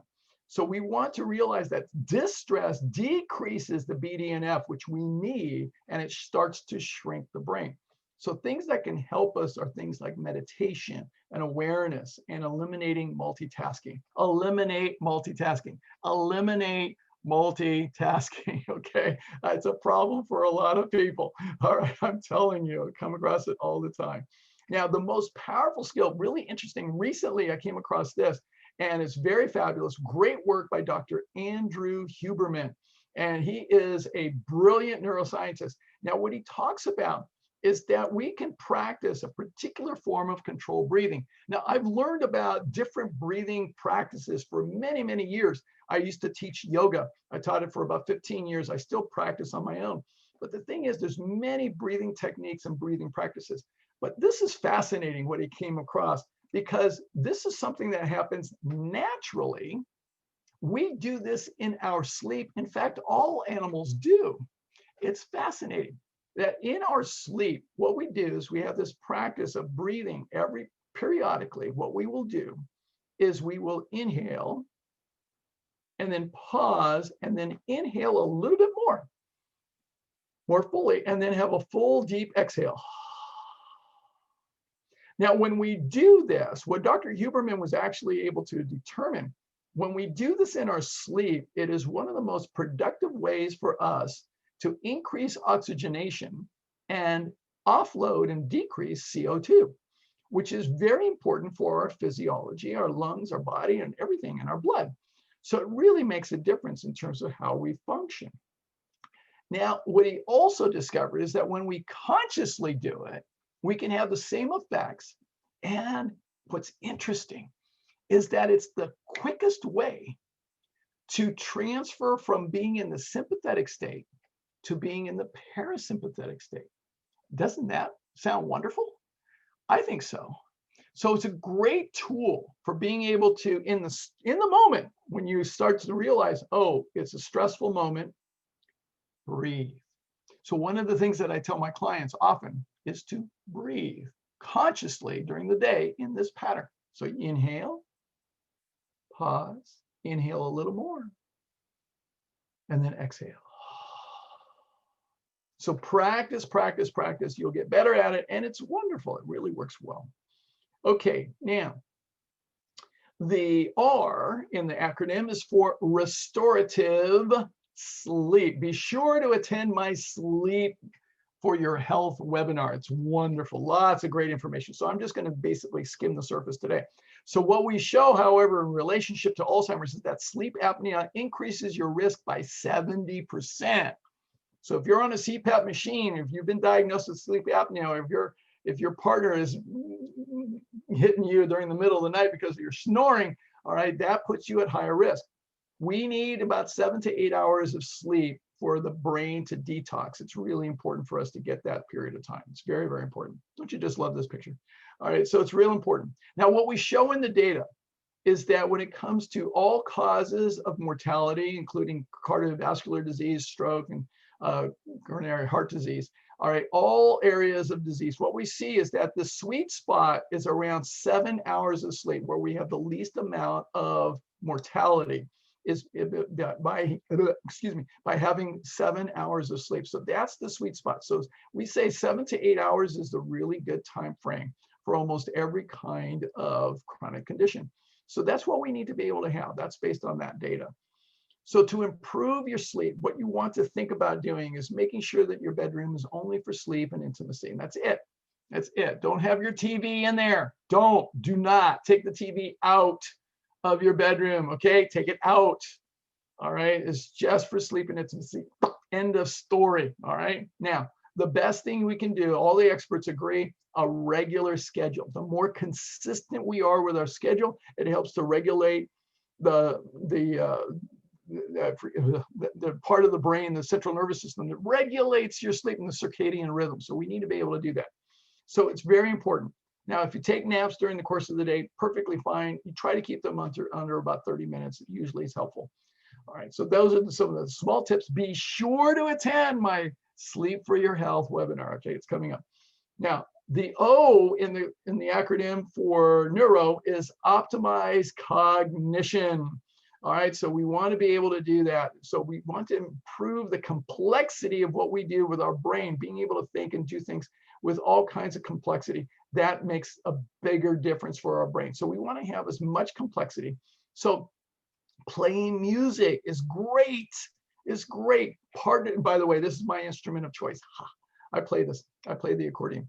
And then partner dancing. Again, see, it shows up again. It absolutely increases your complexity of cognition. It really is wonderful. And they've done research studies in Japan where they had seniors and they took them through a series of ballroom classes on a weekly basis, and they showed incredible improvement in their cognition. Really was making a difference. So we want to be able to have that. Complexity is a challenge. You have purpose in doing it. Great. So, and you want to achieve optimal habits in doing these on a consistent basis. That helps a lot. Really is important.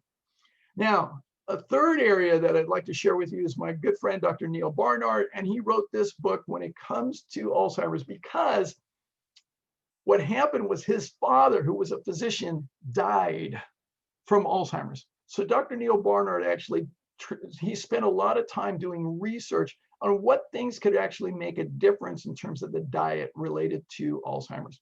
So he wrote this fabulous book called Power Foods for the Brain. Fantastic book, really fantastic book. Yeah, you'll see the similarities from everything that we've talked about so far. So here's the summary from Power Foods for the Brain. Brain threats: saturated fats, trans fats, excess iron, excess copper, aluminum.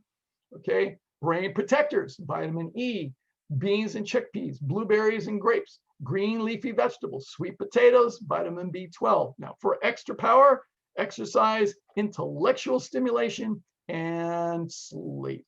All right, so you see the common threads there. In addition, very exciting research that has been going on. I'm going to send you the link to Dr. Sandrine Throuillet, her TED Talk and a couple other talks as well.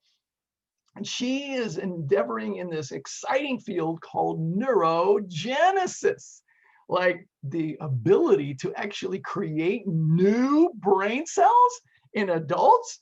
I mean, I was taught that once you reach adult stage, then that's it. Your brain is done. You can't create any new brain cells, but that's not true. Yes, we can actually stimulate the hippocampus of the brain, creating up to about 700 new brain cells a day. Isn't that exciting? Yes, it is. And so with the right food texture, food content, meal frequency, calorie intake, and a whole bunch of other factors, we can actually stimulate neurogenesis, which to me is very, very exciting. So when we look in summary, what we see is that treatments for Alzheimer's are really not yet available and probably not likely. All right, it's really not going to happen. Evidence suggests that with lifestyle changes, up to 90% of the risk could be reduced. I'd rather play that game of prevention. Evidence also suggests that with a healthy lifestyle, we could actually have new brain cell growth, which can be optimized. And I think that's so exciting. So exciting. So that's what we want to be able to do. So I've given you a lot of practices to examine for you and your life today, have I not?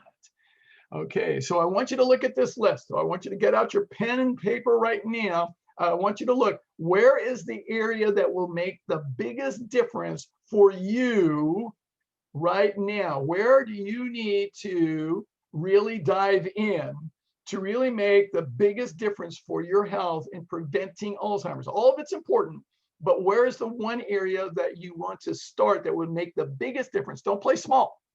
Do not play small, all right? Could it be being oil-free and decreasing your fats overall? Could it be to really convert to a plant-based nutrition? Could it be to increase your exercise? Could it be to work on managing your stress and unwinding? Could it be to improve your restorative sleep habits? Could it be to practice optimizing your cognition complexity of what you do? Could it be to improve your hydration? So we've covered all these areas, right? So I want you to look for yourself. So make a promise to yourself. I'm going to ask you right now, right here, right now, because you need to make promises to yourself.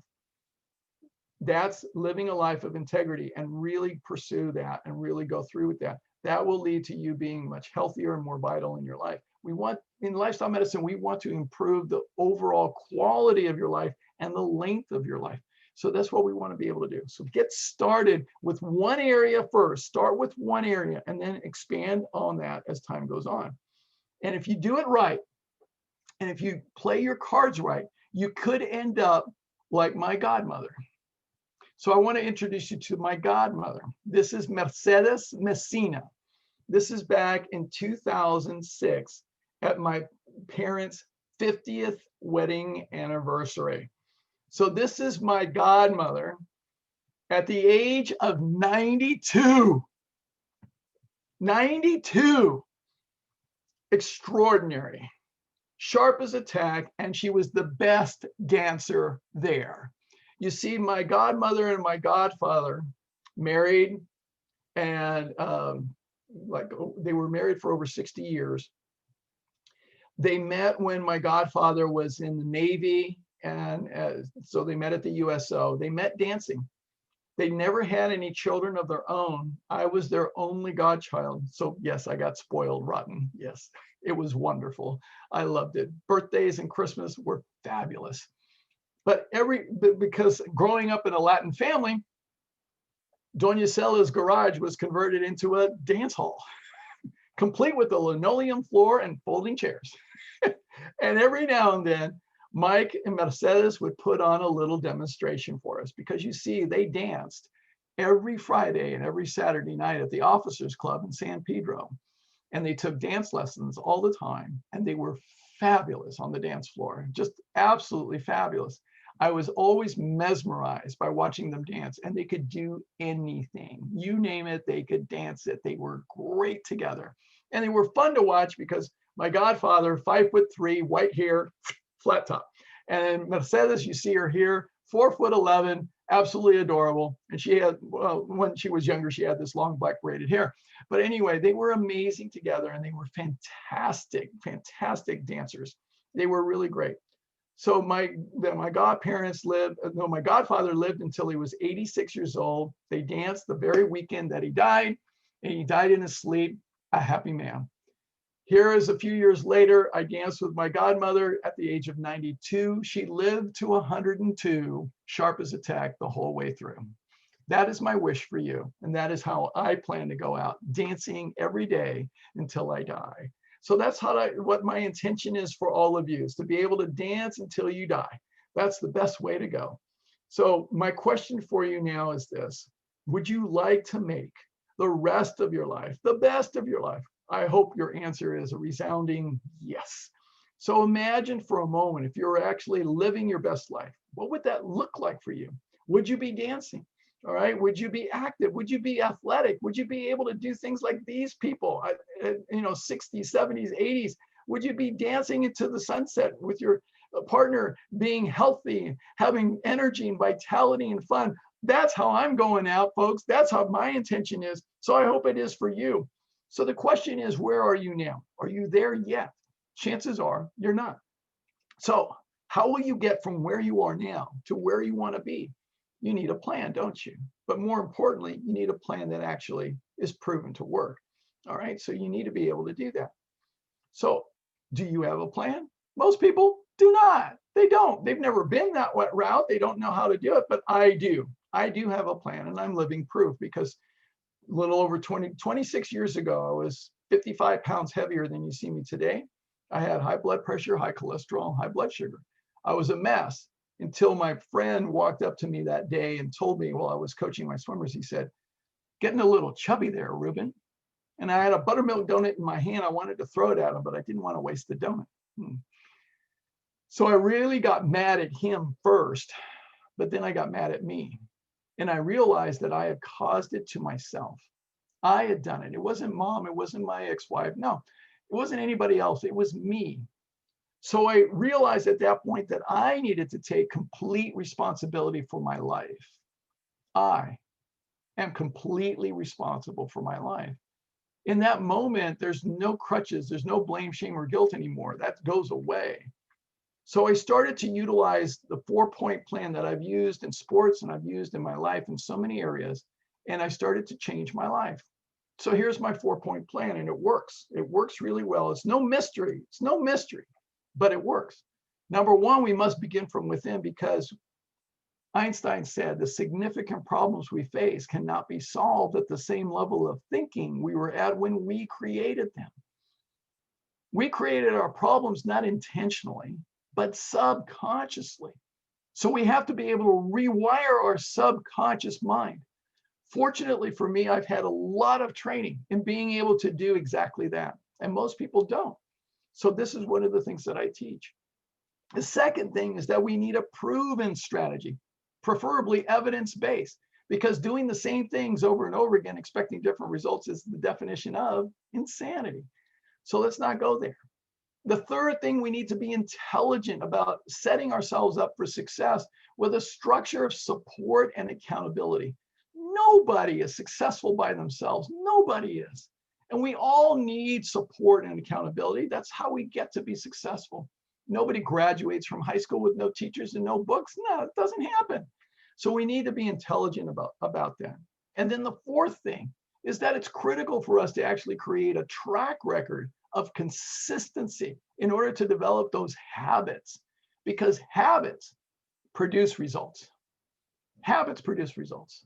So this is my 4-point plan. No mystery, no shortcuts, and it's not easy. It's a lot of work, no kidding.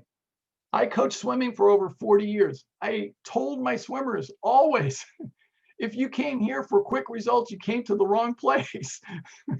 Because on this team, you're going to work.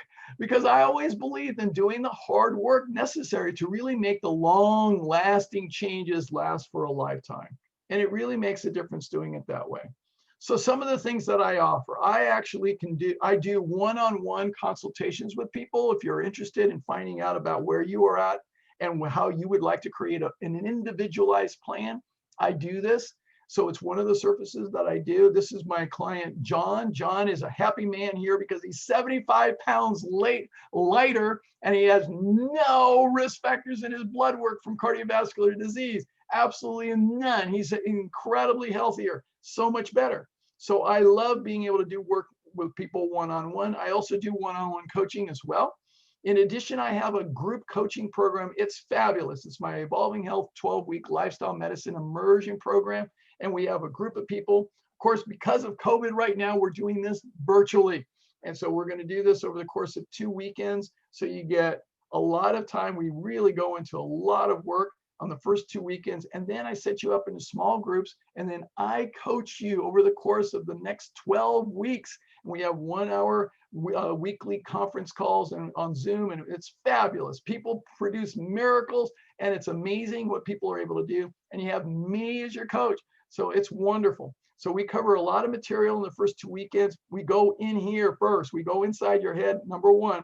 Second weekend, we go through setting yourself up with the body, and then I set you up for success. You're going to create a plan, and you're going to do goal setting just like my executive clients do. And it's fabulous. It's fabulous and effective. And people produce amazing results. In fact, here's one of my graduates. This is Donna, who's a retired nurse. And she did my program back in April 2018. And she was struggling with her weight and struggling with some health issues. And she said, Ruben, I just can't seem to get this weight off, even though I've been plant-based for 8 years. And so we fine-tuned her program. And we were able to really look at some of the things that needed to change, including the amount of fat that she had in her diet. That's just one thing that we did. And we got it down to less than 20 grams of fat a day because she had too much tofu and avocados and nuts in her diet. And so we got it down, and look at her a year and a half, like 2 years later, 70 pounds lighter. And she will tell you, she's amazing. I mean, she's 68 years old. In fact, yesterday, she said, I feel like walking 10 miles today. She did. Okay. So she's amazing, and she's living her best life now. She will tell you that. She's absolutely incredible. In addition, I also do work in organizations. I have a background in hospital administration and executive coaching. So I love doing lifestyle medicine immersion programs in the workplace. I'm actually on the committee for the American College of Lifestyle Medicine for lifestyle medicine in the workplace. So I do these as well.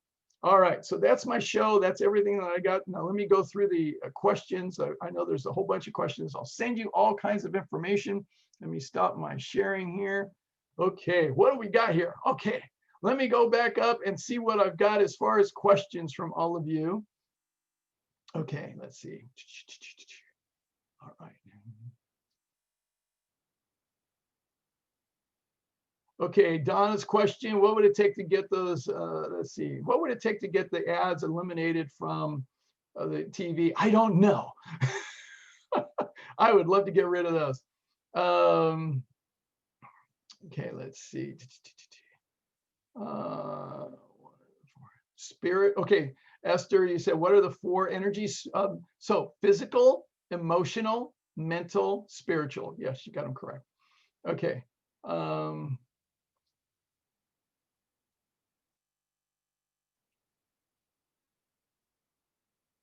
Let's see.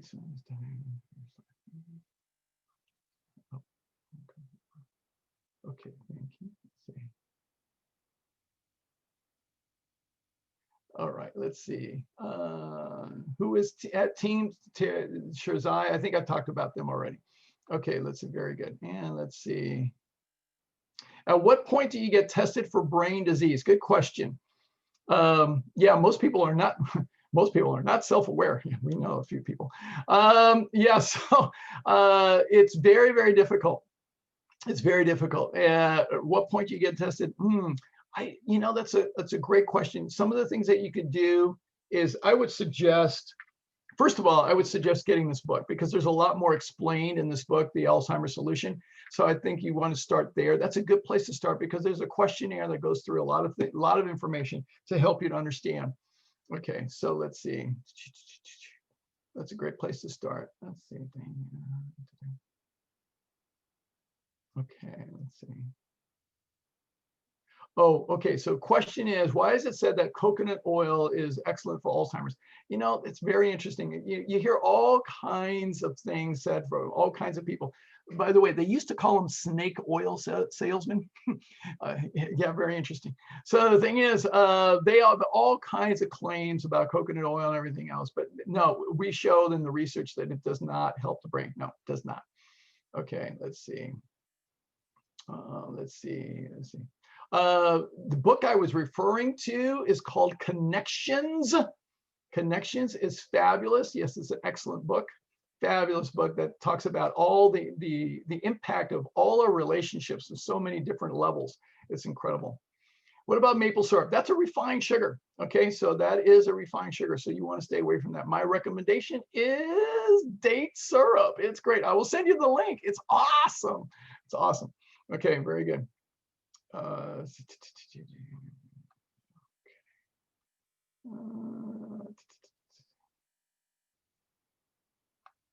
Okay, let's see.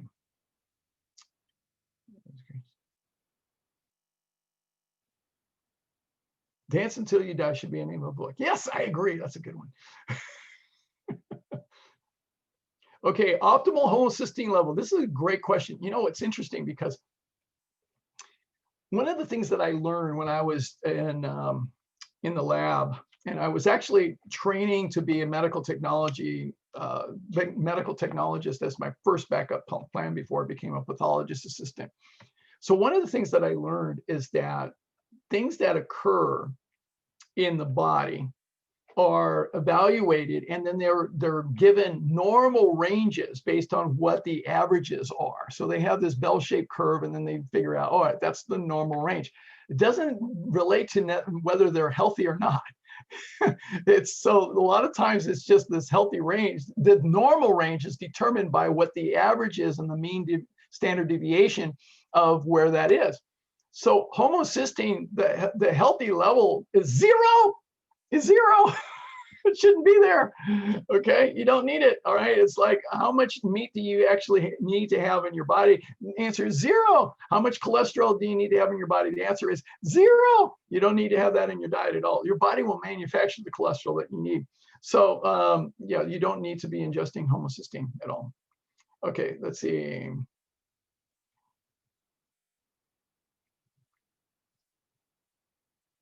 Am I differentiating the medium chain triglycerides? No, I'm not going into biochemistry. I don't have time to do that. All right, so we have too much biochemistry here. All right, very, very good. Other questions? All right, so if you want to unmute yourself and ask a question, I'm going to stay here until all the cows come home safely. All right. So any questions that you have, unmute yourself. I hope I answered all the questions. Let's see. Did I get to all of them? If there's any other questions. Hi, Ruben. Hi, Michelle. What question do you have? Okay, so my doctor told me to increase my good cholesterol. He said it was really, really low, and I need to increase it by, excuse me, by eating more fat or something. I don't know. I don't know what they were trying to tell me, but any idea what things? Great question. Great question. The good cholesterol I need to, yeah. Yeah, very good. Very good. So there's a lot of times it's referred to as good cholesterol and bad cholesterol. So the bad cholesterol is usually referred to as the LDL, that's low density lipoprotein. It's actually not the cholesterol itself, but it's the carrier. And so I talked about this in my heart seminar last week, I think. So the LDL is the dump truck. And so we want to lower the LDL because that decreases our risk for heart disease. So we've seen that research on that.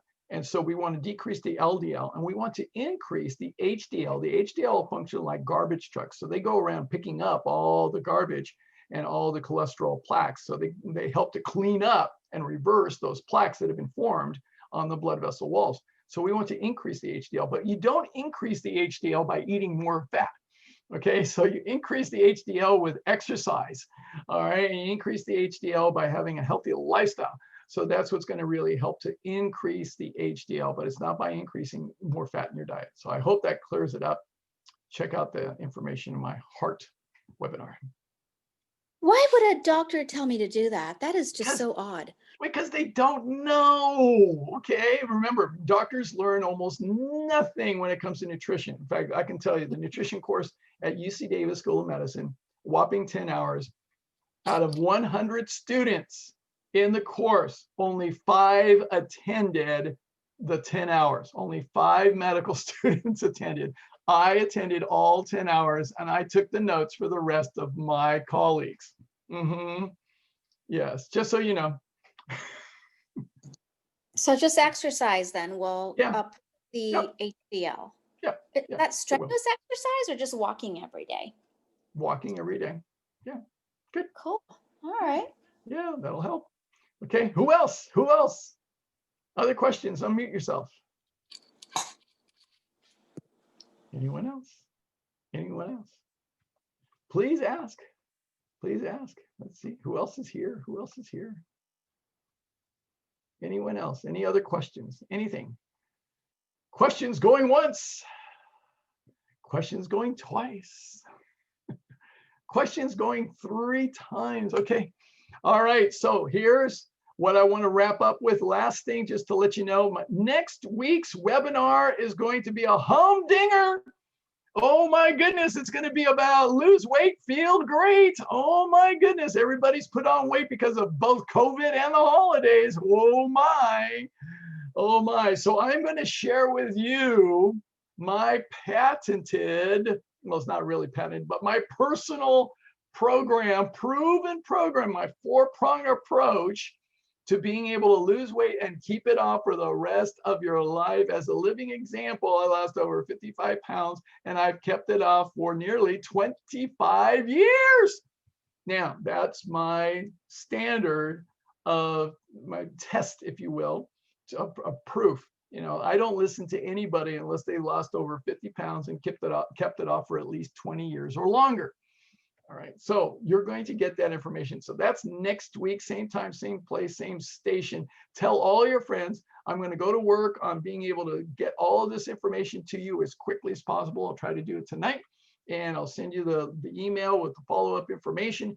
My request is this: please, please, please, please, please share this information with as many people as you can share this with. You may save a lot of lives, really. Okay, you may really do that. So please be my partner in helping to change the world and to eliminate chronic disease from the face of the planet. So please help me out.